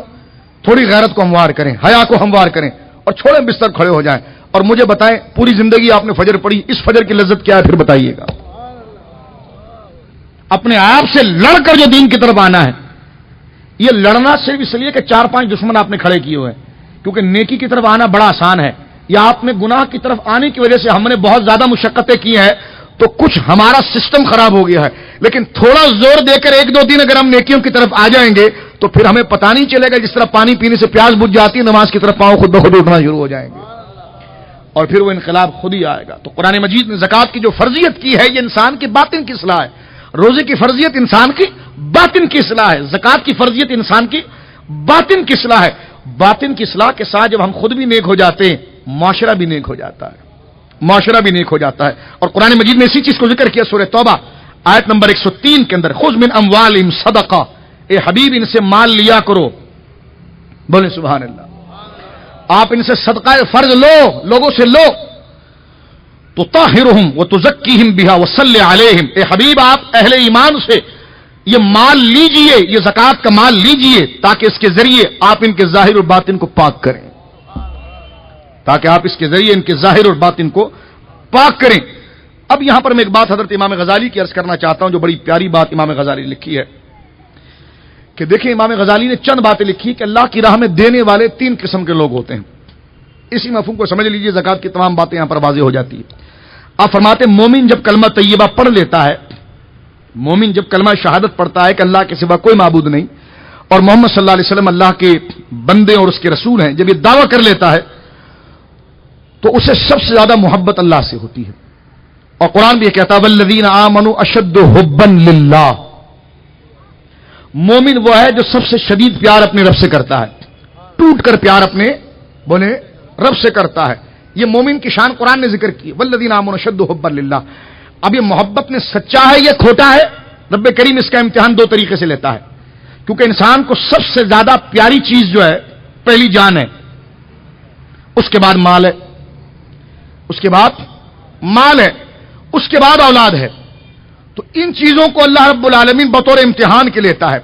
جب ایمان کا امتحان، جب جان کا امتحان ہوا تو جہاد کی فرضیت لائی گئی، جہاد کی بولے۔ اب یہاں پر ایک جہاد کا لفظ میری زبان سے نکل گیا تو میں اس کی تھوڑی سی وضاحت کر دوں۔ اب جہاد دیکھیں دو قسم کا ہے بنیادی عنوان پر، ایک جہاد قتال فی سبیل اللہ جو خاص شرائط کے ساتھ، خاص صورت کے اندر، خاص قانون کے ساتھ، دشمن خدا کے سامنے مکمل اسلحے کے ساتھ لیس ہو کر اس کا مقابلہ کیا جاتا ہے، اس کے تمام قوانین وہ قیامت تک جاری رہے گا، قیامت تک۔ لیکن مسلمانوں کی ریاست کے اندر اس کا کوئی تصور نہیں ہو سکتا، مسلمانوں پر اسلحہ اٹھانے کا جہاد کا کوئی تصور بولے نہیں ہو سکتا، اس میں بربریت، یہ سراسر فتنہ ہے، اس کے سوا کچھ بھی نہیں ہے، ایک بات۔ اور اصلی جہاد جو ہے وہ باہر کے دشمن کے مقابلے میں اندر کے دشمن سے ہے۔ کس سے ہے؟ اندر کے، جو نفس سے مارا ہے اس سے ہے، جو آپ کو نماز کی طرف نہیں آنے دیتا اور روکتا ہے۔ اب اس سے لڑو نا، باہر والے سے تو لڑنا بڑا آسان ہے، اس سے لڑو پہلے۔ جب اندر کے دشمن کو پچھاڑ دو گے تو باہر والے کو آسان سے پچھاڑ دو گے تم، کیونکہ بڑا دشمن اندر کا ہے، بڑا دشمن اندر کا ہے، جو تمہاری جان کے لیے بظاہر راحت کی باتیں کرتا ہے، تمہاری جان کے لیے بظاہر کامیابی کی باتیں کرتا ہے، لیکن وہ نافرمانی کی باتیں ہوتی ہے۔ رب تمہارا کچھ کہہ رہا ہے، نفس تمہارا کچھ کہہ رہا ہے، اس کے مقابلے میں تم جہاد کرو نا۔ نماز کا وقت ہو گیا ہے، تمہارا نفس تمہیں نماز کی طرف نہیں آنے دیتا، لڑو دشمن سے اور نماز کی طرف۔ مال تمہارے پاس بہت ہو چکا ہے، تمہارا نفس کہتا ہے اس میں خیانت کر لے، کون دیکھ رہا ہے، لیکن دین کہہ رہا ہے کہ خیانت نہیں کرنی، جس کا مال اس کو اس کے تک ادا کرنا ہے۔ اب لڑو اس دشمن سے اس فکر کے ساتھ، تمہیں اس اندھیرے میں کوئی نہیں دیکھ رہا، روزے کا وقت ہو گیا، پیاس لگ رہی ہے، کسی نے کہا جی 2 گھونٹ پی لے، نفس کہہ رہا ہے، لیکن اب لڑو اس سے خدا کے نام لے کر، اس شیطان کے ساتھ لڑو، اس نفس کے ساتھ لڑو، اس اندر کے دشمن کے ساتھ لڑو۔ تو جب اندر کے دشمن کو پچھاڑنا بچوں کا کام نہیں ہے، فرمایا اس لیے ایک شہید تو وہ ہے جو راہ خدا میں جان دیتا ہے، وہ تو صرف جان اللہ کی راہ میں دیتا ہے۔ یہ ولی وہ ہوتے ہیں جن کی پوری زندگی خدا کی راہ میں کٹتی رہتی ہے، وہ تو صرف جان خدا کی راہ میں دیتا ہے، یہ پوری زندگی خدا کی راہ میں دیتے ہیں۔ فرمایا کہ جو اللہ کی راہ میں صرف گردن کٹائے وہ زندہ ہے، جس نے پوری زندگی کٹا دی وہ مردہ کیسے ہو سکتا ہے؟ کیونکہ یہ تو بہت آسان ہے کہ وقتی کسی کے تقریر کے جذبات میں آ کر ہم دشمن کے سامنے کھڑے ہو جائیں اور جان دے دیں۔ یہ بہت مشکل ہے کہ جب تک زندگی اور روح کا پرندہ اندر موجود ہے، اللہ کی محبت اور اس کے اور بزرگوں کی نصیحتوں کے غلبے کے ساتھ اس دشمن کا مقابلہ کیا جائے، پہرا دیا جائے، تصورات پر خیال آیا تو کہاں سے آیا، کیوں آیا، کیسا علاج ہوگا، کہاں دیکھنا ہے، کہاں نہیں دیکھنا ہے، کس چیز کو رہنا ہے۔ بظاہر فاقہ بھی ہے، بچوں کے لیے پستی بھی ہے، گھر بھی ٹوٹا پھوٹا ہے، لوگ بھی تانے دے رہے ہیں، یہ کر لو یہ ہو جائے گا، یہ کر لو یہ ہو جائے گا، کون دیکھ رہا ہے؟ اوروں نے بھی وزارت سنبھال کا ٹینڈر پاس کروا دی، آپ بھی کروا دیں، اوروں نے بھی جناب اپنے تعلقات پر الٹے سیدھے کام کر لیے، آپ بھی کر لیجئے، لیکن وہ لڑتا ہے اور اللہ کے خوف کو اپنا معاون بنا کر لڑتا ہے۔ یہ ہو اصل مجاہد، جس نے شعور سے لے کر ممات تک پوری زندگی خدا کے دشمن سے جہاد کرنے میں گزاری ہے۔ اس لیے جہاد اس قتال کے مقابلے میں جہاد اکبر کہلاتا ہے۔ اور صحابہ کرام علیہ رضوان سب سے بڑے مجاہد ہیں جنہوں نے جہاد بن نفس بھی کیا، جہاد بن سیف بھی کیا، جہاد بن نفس بھی کیا اور جہاد بن سیف بھی کیا۔ تو امام غزالی بڑی پیاری بات ارشاد فرماتے، توجہ سے فرمائیں، فرمایا جان کی جو محبت ہے اس کا امتحان جہاد سے رکھا گیا، کیوں تم اللہ سے پیار کرتے ہو لہذا اس کے کہنے پر جان دے دو۔ اور اس کے کہنے پر جان کیسے دینا ہے؟ میں جنگ بدر کا ایک واقعہ پیش کروں آپ کے سامنے۔ جنگ بدر لڑی جا رہی ہے، جنگ بدر لڑی جا رہی ہے، ایک صحابی جو ہے وہ جا رہے ہیں، ان کے ہاتھ میں 4 کھجور ہیں، کتنے بولیں کتنے؟ میرے آقا علیہ الصلوۃ والسلام اسی جگہ پر تشریف فرما ہے، اگر آپ بدر پہنچ گئے ہیں تو، جہاں پر وہ مسجد بنی ہے، مسجد عریش۔ اب اسی احاطے میں کہیں نہ کہیں ایک جگہ موجود ہے، مقدس بقعہ اقدس، جہاں پر میرے آقا کا سب سے پہلا خیمہ لگا تھا۔ عریش اس خیمے کو کہتے ہیں جو حضور علیہ الصلوۃ والسلام کے لیے لگا، سرکار اس میں آرام فرما تھے۔ وہ صحابی قریب سے گزرے تو حضور علیہ الصلوۃ والسلام جنت کی بشارتیں دے رہے تھے، تو وہ آئے اور انہوں نے کہا کہ حضور جنت مجھے مل جائے گی؟ سرکار نے فرمایا ہاں مل جائے گی۔ فرمایا جنت کیسی ہے؟ فرمایا وہ جنت عرضها السماوات والارض، فرمایا جنت ایسی ہے جس کی چوڑائی زمین آسمان سے زیادہ ہے۔ تو حیران ہوئے کہ جس کی چوڑائی زمین آسمان سے زیادہ ہے تو اس کی لمبائی کتنی ہوگی؟ قرآن عرض کا ذکر کرتا ہے، چوڑائی کا، کہ اس کی چوڑائی زمین آسمان کے برابر ہے۔ آسمان کا کنارہ کوئی جانتا ہے؟ اس آسمان کے برابر جنت کی چوڑائی ہے تو اس کی لمبائی کتنی ہوگی؟ بڑے حیران ہوئے، کہنے لگے حضور کتنا ملے گا؟ فرمایا تیری اس دنیا سے زیادہ تجھے ملے گا۔ کہ کرنا کیا ہوگا؟ کہ جہاد میں چلے جا اور شہادت کا درجہ لے لے، اب دیکھیں محبت الہی میں سرشار کیسے ہیں. وہ ایک کھجور کھا رہے تھے, 3 کھجور ہاتھ میں تھے, وہ 3 کھجور پھینک دی انہوں نے, 3 کھجور پھینک دی اور فوراً جہاد کی طرف, میدان جہاد کی طرف بڑھنے لگے. کسی نے کہا یہ 3 کھجور تو اٹھا لو اور کھا لو. 3 کھجور کھانے میں کتنا ٹائم لگتا ہے؟ تو وہ کہتے اگر یہ میں جنت کی, میرے اور جنت کے درمیان 3 کھجور حائل ہیں, میں نہیں چاہتا کہ اتنا وقت میں ضائع کروں 3 کھجور کھانے میں جو جنت تک پہنچنا ہے, اور اگر میں نے 3 کھجور کھائے اور جنت کو نہ پایا تو یہ میری زندگی کا سب سے طویل وقت ہوگا. کھجور پھینکے اور جام شہادت کو نوش فرمایا. تو یہ حب الہی میں سرشاری کا جذبہ, والذین آمنوا اشد حبا للہ, کہ وہ مومن جو ہوتا ہے وہ ٹوٹ کر خدا سے محبت کرتا ہے. اور دوسری چیز جس سے انسان کو محبت ہوتی ہے وہ اس کا مال ہے. کیا ہے؟ مل کر کہیں کیا ہے؟ مال ہے. امام غزالی کہتے ہیں وہ اس کا مال ہے, اور مال کا امتحان اللہ رب العالمین نے زکوٰۃ کی صورت میں لیا ہے. مال کا امتحان اللہ رب العالمین نے انفاق فی سبیل اللہ, صدقات کی صورت میں لیا. اب ذرا سنیے, آخری گفتگو کو سمیٹتے ہوئے اپنے مرحلے کی طرف جا رہا ہوں میں. ابھی تو ہم نے صرف زکوٰۃ کے موضوع میں مقدمہ ہی ذکر کیا ہے, ابھی تو وہ حدیث رہ گئے ہیں اور تمام باتیں رہ گئی ہے. وہ انشاءاللہ وقت آنے پر میں آپ کی خدمت میں عرض کروں گا, اللہ رب العالمین اس کے حبیب نے چاہا زندگی رہی تو انشاءاللہ العزیز. پھر اس میں جو اللہ کی راہ میں مال خرچ کرتے ہیں نا, کیونکہ ہم بھی خرچ کرنے والے بیٹھے ہیں, الحمدللہ ہر مسلمان زکوٰۃ دیتا, تو اب ذرا ہم اپنے گریبان میں جھانکے تھوڑا, میں بھی اپنے آپ کو دیکھتا ہوں, آپ بھی اپنے آپ کو دیکھیں. 3 درجے ہیں. کتنے؟ اللہ کی راہ میں دینے والوں کے 3 درجے ہیں. امام غزالی فرماتے ہیں پہلا درجہ تو وہ ہے جو کچھ رکھتے ہیں تو ان کو فکر ہوتی ہے, اور جب بانٹ دیتے ہیں تو سکون ہوتا ہے. ایک وہ لوگ ہیں جو کچھ رکھتے ہیں اپنے پاس تو بے چینی ہوتی ہے, جب بانٹ دیتے ہیں, بولیں, جب بانٹ دیتے ہیں تو شکر ہوتا ہے. علامہ جوزی نے لکھا کہ شقیق بلخی بہت بڑے صوفی بزرگ تھے, ان کی خدمت میں بزرگ آئے, انہوں نے کہا شقیق یہ بات بتاؤ تم اپنے مریدوں کی تربیت کیسی کرتے ہو, ان کو توکل میں مضبوط کیسے کرتے؟ یہ ہم جیسا آدمی اس رفتار پر تو نہیں پہنچ سکتا, اس لیے میں نے 3 قسمیں بتائی ہیں آپ کو. ہم تو بالکل 3rd کلاس میں ہیں, اس 3rd کلاس میں بھی رہیں تب بھی انشاءاللہ جنت میں جائیں گے, لیکن اس سے نیچے نہیں اترنا ہے. وہ لوگ کہتے ہیں نا جی ایمان کے 3 تقاضے ہیں, ہاتھ سے روکنا, منہ سے بولنا اور دل میں برا ماننا. ہم تو دل میں برا مانتے ہیں. میں نے کہا نہیں, وہ تیسرے میں رہو گے تو پھر نیچے ہی جاؤ گے, بیچ میں رہو تاکہ اوپر سے گرو تو تیسرے میں تو آؤ. پہلا منصب تو ہمارا نہیں, لیکن کم سے کم دوسرا تو ہو. کہتے جی ہم تو دل میں برا مانتے ہیں. دل میں برا ماننے میں آدمی بہت دیر تک اپنے آپ کو روک سکتا ہے, اس کی طبیعت بدلتی ہے. اگر دل میں برا ماننا خود اس کے لیے ایک اچاٹ موضوع ہو گیا تو پھر تو وہ بالکل گیا اور برائی مبتلا ہو جائے گا. لیکن ہاں دل میں بھی برا مانے اور زبان سے بھی منع کرے, اس لیے کہ جب زبان سے بولے گا تو ضمیر اس کو ملامت کرے گا جب وہ خود جائے گا, تو کہ لوگوں کو نصیحت کر رہا تو خود اس طرف جاتا ہے. تو زبان سے بولنا یہ ہر مسلمان کے لیے ضروری ہے, امر بالمعروف و نہی عن المنکر ایسے. اور میں انشاءاللہ اس کے تقاضے آپ کی خدمت میں پیش کروں گا کہ نیکی کی دعوت دینی کس طرح ہے اور اس کے اخلاقی تقاضے حضور کی سیرت کے اعتبار سے ہوتے کیسے ہیں بالتدریج. اسی لیے ہم نے اس موضوع کو قبلہ بھائی عبد الوہاب صاحب کے اس پروگرام کے اندر جو موضوع کو ہم نے چینج کیا ہے وہ یہ ہے نصاب زندگی, کہ ہم اپنی زندگی کا دستور کیا ہے, اس پر آنا کیسے. تو یہ تو صرف زندگی کیا ہے, ہم تو زندگی کی ٹریک پر آنے کی کوشش کر رہے ہیں. اس لیے کہ جو خدا کو بھول جائے وہ تو جانوروں سے بدتر ہے. اس کی کیا زندگی ہے؟ زندگی تو اس کی ہے جسے خدا یاد ہے, اور جسے خدا یاد ہے اب اسے نصاب یاد ہوگا. تو یہ نصاب زندگی میں ہم نے پہلے زندگی کو سمجھنا ہے. زندگی یہ روح کا نام نہیں ہے, زندگی تو اس چیز کا نام ہے. زندگی تو اس چیز کا نام ہے کہ بندے کو خدا یاد رہے. مل کر کہیں بندے کو.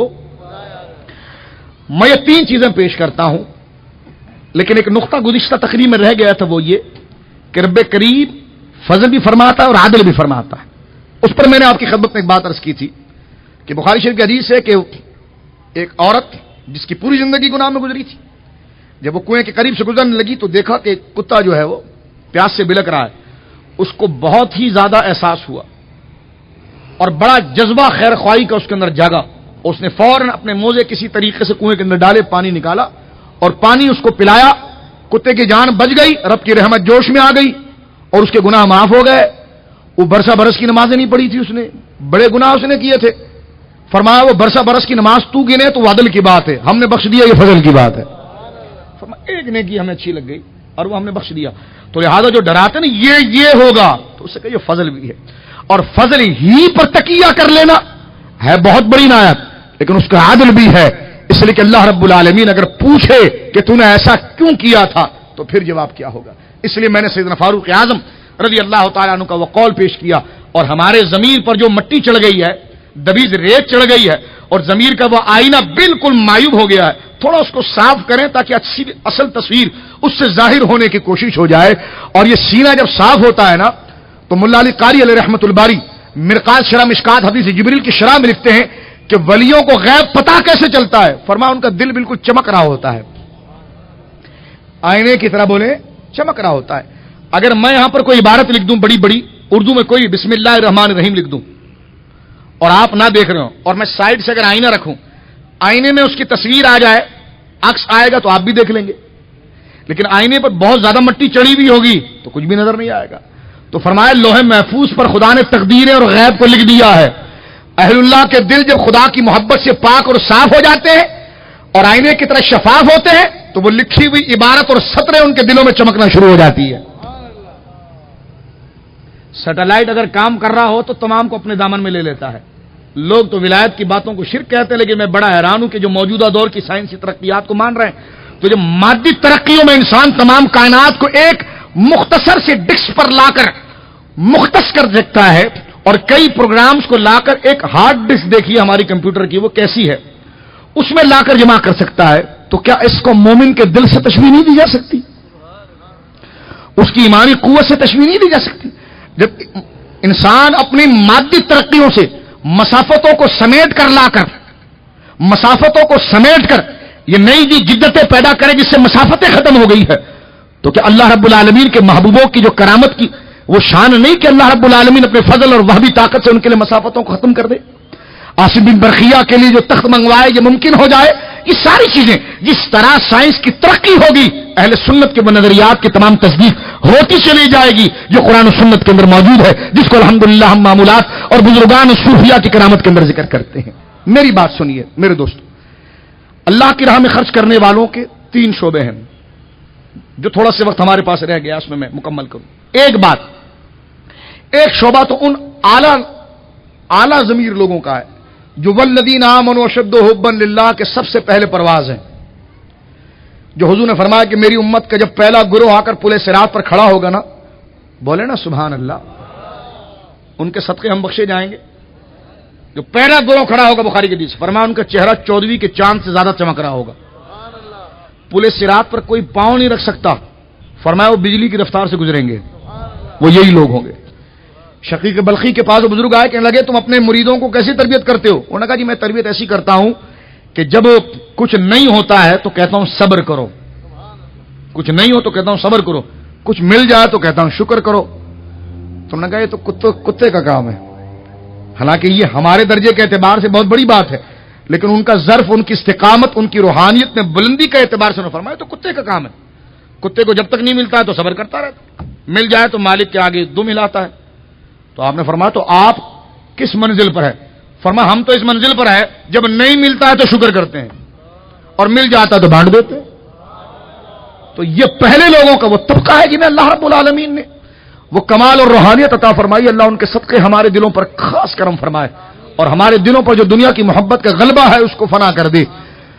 اسی طرح آپ دیکھیں ابو داؤد شریف جو سیاح کا بڑا زبردست مجموعہ ہے، ابو داؤد شریف، اس میں موجود ہے کہ نبی مکرم ابو داؤد شریف حدیث نمبر 1678 سیدنا عمر کہتے ہیں کہ میں ہمیشہ کوشش میں رہا کرتا تھا کہ ابو بکر پہ بازی لے جاؤں رضی اللہ تعالیٰ عنہ.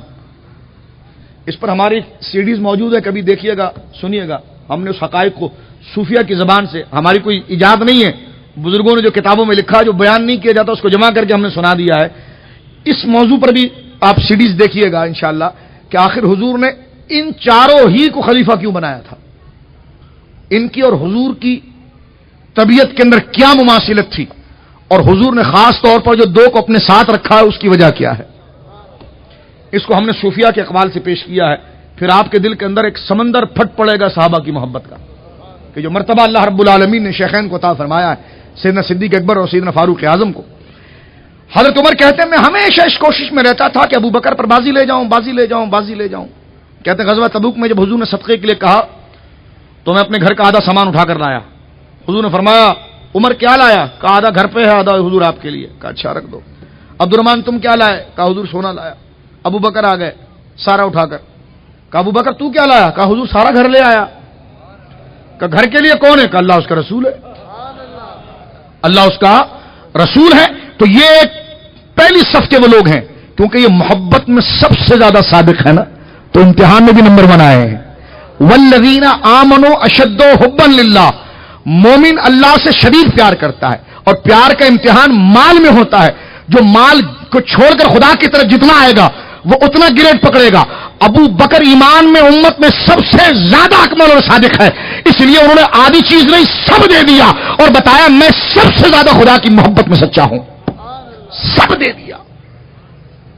اور ہمیں حضور نے فرمایا سب نہ دو. حضور کی حدیث ہے، میرے آقا کہتے ہو میرے امتیوں کم صدقہ کرو. حضور کیا کہتے ہیں؟ میں حدیث پڑھ رہا ہوں آپ کے سامنے، مفہوم پیش کر رہا ہوں. حضور فرماتے اپنی امتیوں کو کم صدقہ کرو، کہیں ایسا نہ ہو کہ تمہیں خود کو مانگنا پڑ جائے. اور ابو بکر کو کچھ نہیں کہتے حضور، اس لیے کہ ہم دیں تو پھر دل دکھتا ہے، اس کا دے دے تو دل خوش ہوتا ہے. تو ابو بکر جیسے ہم نہیں ہو سکتے. تو جس کی جیسی طبیعت ویسا اس کا درجہ رکھا ہے اللہ کی راہ میں. ہمیں سرکار نے فرمایا زکات دو، لیکن اس کے بعد صدقہ اتنا دو کہ تمہارا مال ختم ہو جائے، تم کسی کے آگے ہاتھ نہ پھیلاؤ، کم دو. اور ابو بکر سب کچھ دیتے ہیں، ان کو کچھ نہیں کہتے. اس لیے کہ ہم تھوڑا زیادہ دے دیں تو ہم سوچتے ہیں کہ یار یہ ایک وقت کا چاول رکھ لیتے تو شاید رات کو کام آ جاتا. ہم نے خامہ کا پڑوس میں دے دیا، دوست کو دے دیا. تو یہ رونا دھونا جس طرح ہماری طبیعت ہے، جس طرح ہماری کیفیت ہے، اس طرح کے گھٹیا ہمارے سوالات ہیں اور ہمارے احساسات ہیں. سیدنا صدیق اکبر جیسی نفیس طبیعت ہے، جتنی اعلیٰ طبیعت ہے، اس لیے ان کے لیے انفاق فی سبیل اللہ وہ ہے جو شقیق بلخی کو ان کے شیخ نے کہا کہ میں وہ ہوں کہ جنہیں کچھ نہیں ملے تو شکر ادا کرتے ہیں، مل جائے تو سب خدا کی راہ میں دے دیتے ہیں. اور فرمایا کہ دوسرا درجہ سن لیجیے آپ، دوسرا درجہ وہ لوگوں کا ہے، کیونکہ سورہ توبہ میں آیا کہ والذین یکنزون الذهب والفضة، وہ لوگ جو سونا چاندی کے خزانے بناتے ہیں. اللہ فرماتا سورہ توبہ میں جو سونا چاندی کے خزانے، سونے پہ سونا، چاندی پہ چاندی، تجارت پیسے پہ پیسہ جمع کرتے ہیں، گڈیوں کی گڈیاں جمع ہو رہی ہیں. منع نہیں ہے، لیکن منع کب ہے؟ قرآن ذکر کرتا ولا ينفقونها فی سبیل اللہ، لیکن اللہ کی راہ میں ایک ٹکا بھی نہیں دیتے، زکات نہیں دیتے. فرما فبشرہم بعذاب علیم، انہیں دردناک عذاب کی بشارت دیجیے کہ یہی مال گنجا سانپ بن کے ان کے سروں پر ہوگا. دنیا میں بھی مال کی ہوس میں اور غرق ہوتے چلے جاؤ گے. حضرت عبداللہ ابن عباس سے کسی نے کہا کہ میرے پاس سونا بہت ہے، تو آپ نے فرمایا تو زکات دیتا ہے؟ کہاں. فرمایا عذاب تیرے لیے نہیں ہے، تیرے لیے نہیں ہے.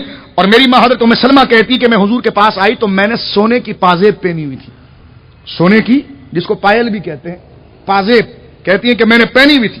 سرکار کی خدمت میں آئی اور میں نے کہا کہ حضور یہ کنز ایک خاص اصطلاح بن گئی، ٹرمز بن گئی. کنز اس مال کو کہا جانے لگا کہ جو جمع کرو دو اللہ کی راہ میں نہ دیا جائے، زکات نہ دی جائے اور اس کو جمع کیا جائے، وہ کنز کہا گیا. اور کنز کے لیے بڑی وعیدیں آئی ہیں. اور حضرت عبداللہ بن عمر کہتے ہیں کہ کنز خزانہ ہے، خزانے کو دبا کر رکھا جاتا ہے. فرمایا جو زکات دے اور خزانے کو ساتھ زمین کے نیچے بھی رکھے تو وہ کنز نہیں ہے، وہ مال اس کی شفاعت کرے گا، وہ مال اس کے لیے باعث برکت بنے گا جب زکات وہ دے رہا ہو. اور اسی طرح ام سلمہ کہتی ہیں کہ جب میں حضور کے پاس گئی، حضور کی اہلیہ ہے، ہماری ماں ہے، کہتی ہیں کہ میں نے سونے کی پازیب پہنی ہوئی تھی، سرکار کے پاس پہنچی تو میں نے کہا حضور یہ کنز ہے، یہ جمع کیا ہوا خزانہ ہے جس پر زکات نہ دی جائے. سرکار نے فرمایا جب تک یہ زکات نہ دی گئی یہ کنز ہے، اور جب زکات دے دی گئی تو یہ کنز نہیں ہے، یہ باعث برکت ہے. تو ایک تو آپ یہ سن لیجئے، پہلا وہ درجہ تھا جن کی میں نے صفات بیان کی. اب دو درجہ ہے، زکات دیتے ہیں. اب دوسرا درجے والا بھی زکات دیتا ہے، تیسرا درجے والا بھی زکات دیتا ہے، لیکن دونوں میں پھر بھی فرق ہے، دونوں میں پھر بھی فرق ہے. وہ ان جیسا تو ہم ہو ہی نہیں سکتے جو سب کچھ دے دیں، ادھر زکات ہی کا تصور نہیں ہے، سب جو آیا بس اسی وقت گیا. زکات تو سال گھومنے کے بعد ہوتی ہے نا، ادھر ایک منٹ نہیں رکتا تو سال کہاں سے آئے گا. ان جیسا تو کوئی نہیں ہو سکتا. وہ اللہ کے محبوب بندے ہیں، ان کا ایمان اور یقین اس قدر قوی ہے. جب تو حضور علیہ الصلوۃ والسلام نے فرمایا کہ میں نے سب کے احسانات چکا دیے ہیں، ابو بکر ایسا ہے جس کے احسان کو میں نے خدا پر چھوڑ دیا. اللہ اکبر. اب دیکھیں دو جماعتیں آ گئیں سامنے، دوسری اور تیسری، جو اللہ کی راہ میں مال خرچ کرتے ہیں. زکات دونوں دیتے ہیں، لیکن جو دوسرا درجہ ہے وہ تیسرے پر فوقیت اس لیے رکھتا ہے کہ جو جو مال کو بچا کر رکھتا ہے، جو مال جمع کرتا ہے، حلال طریقے سے مال جمع کرتا ہے، بینک بیلنس کرتا ہے، تجارت کو بڑھاتا ہے، کاروبار کو بڑھاتا ہے، لیکن کس لیے؟ کہ کبھی مجھے ضرورت پڑ جائے، میرے بچوں کو ضرورت پڑ جائے، میرے رشتہ داروں کو ضرورت پڑ جائے، یہ نیت اس کی ہوتی ہے۔ دوسرا وہ زکات بھی ادا کرتا ہے۔ تیسرا یہ کہ اللہ کی راہ میں خرچ کرنے کے لیے اس کے خزانے ہمیشہ کھلے ہوتے ہیں۔ وہ نہیں کہتا بھائی ابھی تو زکات دی تھی ابھی کیوں دوں، وہ اس قسم کی باتیں نہیں کہتا، کیونکہ اگر ابھی تو زکات دی تھی ابھی کیوں دوں، تو جواب آتا ہے کہ جو تو گن گن کے دے رہا ہے، تو اگر خدا نے تجھے گن کر دیا تو پھر کیا ہوگا؟ تجھے تو چاہیے کہ ایک جھٹکے کے اندر لا حساب بے تعداد مجھے مل جائے۔ تو خدا کی راہ میں تو نے اگر زکات دے دی تو فرض ادا کر دیا، لیکن جو نفلی تقاضے ہیں، جو اور ذرائع، اس کے لیے کیا ہوگا؟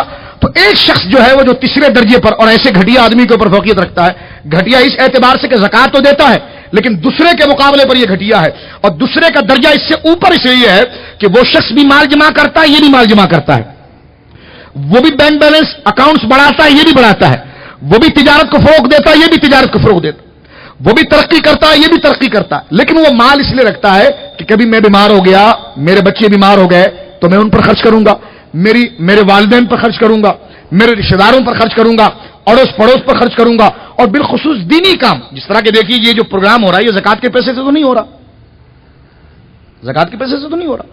تو یہی وہ نیک لوگ ہوتے ہیں جن کو اللہ رب العالمین یہ دوسرے درجے میں رکھتا ہے، بولیں سبحان اللہ، دوسرے درجے میں رکھتا ہے کہ جو صرف زکات دینے تک محدود نہیں ہوتے ہیں، بلکہ جس وافر مقدار میں خدا انہیں دیتا ہے تو سالہ سال وہ اپنے خزانوں کے منہ کھلے رکھتے ہیں۔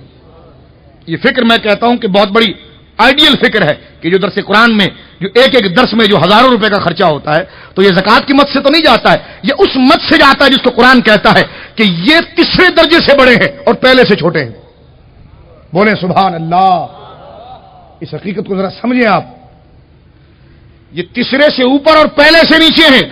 رب کریم فرماتا ہے کہ یہ زکات تو دیتے ہیں لیکن پھر خزانوں کو بند نہیں کر دیتے، بلکہ سورہ بقرہ کے اندر اللہ رب العالمین شاہ فرماتا ہے کہ وَآتَ الْمَالَ عَلَىٰ حُبِّهِ ذَوِي الْقُرْبَىٰ، وہ مال سے محبت کے باوجود اپنے رشتہ داروں کو دیتے رہتے ہیں، بولے نا سبحان اللہ۔ وَالْيَتَامَىٰ، مال سے محبت کے باوجود یتیموں کو بھی دیتے رہتے ہیں۔ اللہ نے کتنا پیارا جملہ کہا ہے، عَلَىٰ حُبِّهِ، محبت ہے انہیں بھی مال سے، بہت پیار کرتے ہیں مال سے، صبح نکلتے ہیں شام کو آتے ہیں، دن رات ساری محنت کر چلاتے ہیں، بڑی بڑی فیکٹریاں بڑی بڑی ٹیکسٹائلیں چلاتے ہیں، مال سے محبت ہے، لیکن اصل محبت ہم سے ہوتی ہے نا تو زکات کے بعد پھر وہ غریبوں کو بھی دیتے رہتے ہیں، پورا سال دیتے رہتے ہیں، یتیموں کو دیتے رہتے ہیں، والمساکین، مساکین کو دیتے رہتے ہیں، وہ اپنے سبیل اور مسافروں کی مدد کرتے رہتے ہیں، والسائلین وفی الرقاب، اور وہ جو اللہ کی راہ میں سوال کرتے ہیں مسکین ان کو دیتے رہتے ہیں، جو قید و بند کی صحبتیں اختیار کر رہے ہیں، جو اسیر ہیں جیلوں کے اندر ہیں ان کی بھی مدد کرتے رہتے ہیں، اور جو غلام ہیں ان کو بھی آزاد کرتے رہتے ہیں، وَأَقَامَ الصَّلَاةَ وَآتَى الزَّكَاةَ، نماز بھی پڑھتے ہیں زکات بھی ادا کرتے ہیں۔ اب دیکھیں یہ زکات نہیں ہے، اس کو الگ ذکر کیا ہے، زکات کو بعد میں ذکر کیا ہے، اس سے پہلے وہ نفلی صدقہ ذکر کیا ہے کہ جو اللہ رب العالمین نے انہیں مال دیا، مال سے محبت انہیں ہے، لیکن صرف یہ نہیں کہ بھائی ہم زکات ہم صرف سال دیتے ہیں باقی جائیے یہاں سے آپ۔ ہاں اگر واقع میں کوئی سوداگر اور ڈکیت ہو تو اس کو یہی کہنا چاہیے، جو مال کا حریص ہو اور بھیک مانگے اور اپنے آپ کو سوالی بنائے تو پھر اس پر تو حدیث میں لعنت آئی ہے، اور فرمایا کہ جو اپنا شیوا بنا لے ہاتھ پھیلانا اور ایمان کو اور اپنی ایمانی حیا اور غیرت کو پامال کرے تو حضور فرماتے قیامت کے دن اٹھے گا تو اس کے چہرے کے اوپر گوشت نہیں ہوگا۔ تو اگر یہ بھکاری جیسے جس طرح کے آج کل گداگیر ہیں جنہوں نے پیشہ بنایا ہے تو ان کے لیے تو یہ جملہ صحیح ہے، لیکن مساجد ہیں، مدارس ہیں، رشتہ داروں میں غریب ہیں، بچیوں کی شادیاں ہیں، دیگر اور معاملات ہیں، اس کے لیے وہ یہ نہیں کہتے کہ سال میں لیتے رہنا، بلکہ فرمایا وَآتَ الْمَالَ عَلَىٰ حُبِّهِ ذَوِي الْقُرْبَىٰ، مال سے محبت ہونے کے باوجود وہ رشتہ داروں کو دیتے رہتے ہیں۔ یہ دوسرے درجے کے لوگ ہیں، بولے کون ہیں یہ؟ مل کر کہیں کون ہیں یہ؟ اب آئیے تیسرے درجے کے لوگ، اور آخری بات، 3 درجے ہیں جو اللہ کی راہ میں خرچ کرنے والے ہیں۔ یہ تیسرا درجہ کس کا ہے؟ وہ جو صرف زکات کی مقدار پر اختصار کرتے ہیں، بس زکات کی مقدار پر اختصار، بس ہم نے زکات دے دی، بس بہت بڑا احسان کر دی، بس زکات دے دی، بس زکات دے دی۔ وہ بھائی رشتہ دار تمہارا بیمار ہے، اپنے بچے بیمار ہو تو تم تو پیسوں کے انبار لگا دو، یہ تمہارا رشتہ دار بیمار ہے، یہ فلاں بندہ بیمار ہے، تم اگر اس کو دے دو تو سمندر میں قطرے کا نہیں بس۔ تو یہ بخیلی جو ہے یہ بڑی خطرناک ہے. اگر بندہ فرض سے ہٹ کر نوافل کی کثرت نہ کرے تو فرض بھی جاتا ہے. پھر جس کو عادت پڑ جائے نا سنتیں چھوڑنے کی، اللہ معاف کرے، کہ یہ فرض تو پڑھنا ہے، سنتیں چھوڑنے کی، تو میں دیکھتا ہوں کتنے دیر تک فرض پڑتا ہے، یہ بھی دیکھ لیجیے. جو نفل چھوڑتا ہے وہ سنت چھوڑتا ہے، جو سنت چھوڑتا ہے فرض سے بھی جاتا ہے. تو لہذا دوسرے درجے کے وہ لوگ ہیں جو زکات فرض تو دیتے ہیں، لیکن اللہ اس کو قبول کر لے اس کے لیے راضی کرنے کے لیے پورا سال نفلی صدقہ بھی کرتے رہتے ہیں. کہ مولا تو نفل صدقے کے بارے میں پوچھے گا تو نہیں، پوچھے گا زکات کے بارے میں، لیکن میری نیت کہیں اس سے نہ پھر جائے اور تو ناراض نہ ہو جائے، اس لیے زکات کو مستحکم کرنے کے لیے میں پورا سال تیری راہ میں دیتا رہوں گا، تیری راہ میں بولے دیتا رہوں گا. اللہ اکبر. اور حضور علیہ الصلوۃ والسلام پر یہ آیت بڑی زبردست نازل ہوئی جو زکات کے فوائد کا ادراک کے حوالے سے ہے کہ وَمَن يُوقَ شُحَّ نَفْسِهِ فَأُولَٰئِكَ هُمُ الْمُفْلِحُونَ. فرمایا جو اپنے نفس میں بخل سے بچ گیا، جو اپنے نفس میں بخل سے بچ گیا، فرمایا سو وہ سب سے بڑا کامیاب رہا، سب سے بڑا فلاح یافتہ رہا، جو اپنے نفس کے اور اپنے باطن کی بخل سے بچ گیا. اب بخل کئی چیزوں کا ہوتا ہے. کوئی آپ سے مشورہ مانگ رہا ہے، آپ نہیں دے رہے، دے سکتے ہیں. کوئی آپ سے ایڈریس پوچھ رہا ہے، آپ نہیں بتاتے. کوئی آپ سے کہہ رہا ہے کہ بھائی اگر اپنی گاڑی وہاں پارک کر لو تو میری گاڑی بھی یہاں پارک ہو جائے گی، نہیں کرتے. یہ روزمرہ کے کام ہے. تو یہ بخل ہے. بخل کی کئی چیزیں ہیں. انسان جب انانیت پر آ جائے، خود غرضی پر آ جائے، یہ بخل کی چیزیں ہیں. اور یہ بخل پھر بندے کو کہاں پر لے جاتی ہے؟ خود پسندی کی طرف لے جاتی ہے، اور کوئی کام وہ اللہ کی راہ میں نہیں کرتا.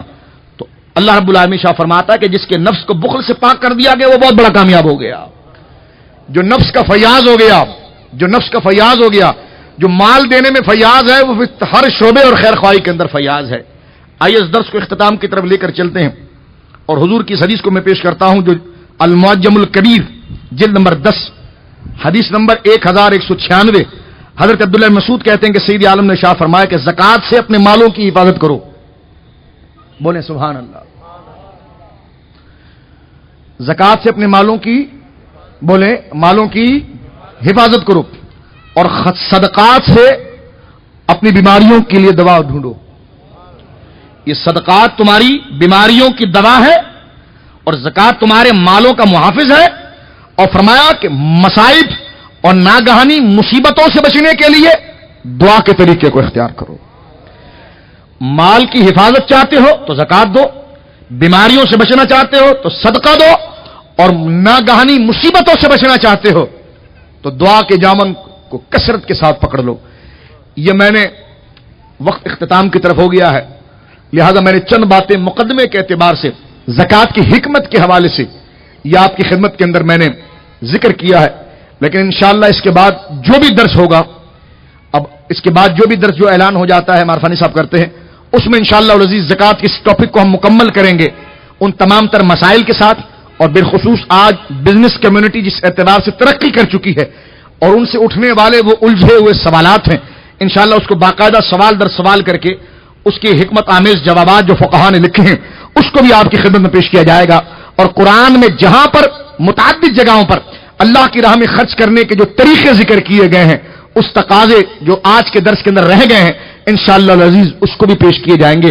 آج کے درس میں صرف یہ کوشش کی گئی ہے کہ ہم تھوڑے اپنے ضمیر کے طور پر بیداری کریں اور اللہ رب العالمین کی راہ میں دینے کے لیے کوشش کریں اور دینے کے لیے آگے بڑھیں، اپنے رشتہ داروں کی صورت میں، اپنے دوست احباب کی صورت میں، اپنے قریبی لوگوں کی صورتوں کے اندر، اور پھر دیگر دینی معاملات جو مدارس کی صورت میں ہیں اور جو دینی معاملات مساجد کی صورت میں ہیں، وہاں پر جس قسم کا مال خرچ کرنا ہے جس شرائط کے اعتبار سے، اس میں ہم امید کریں.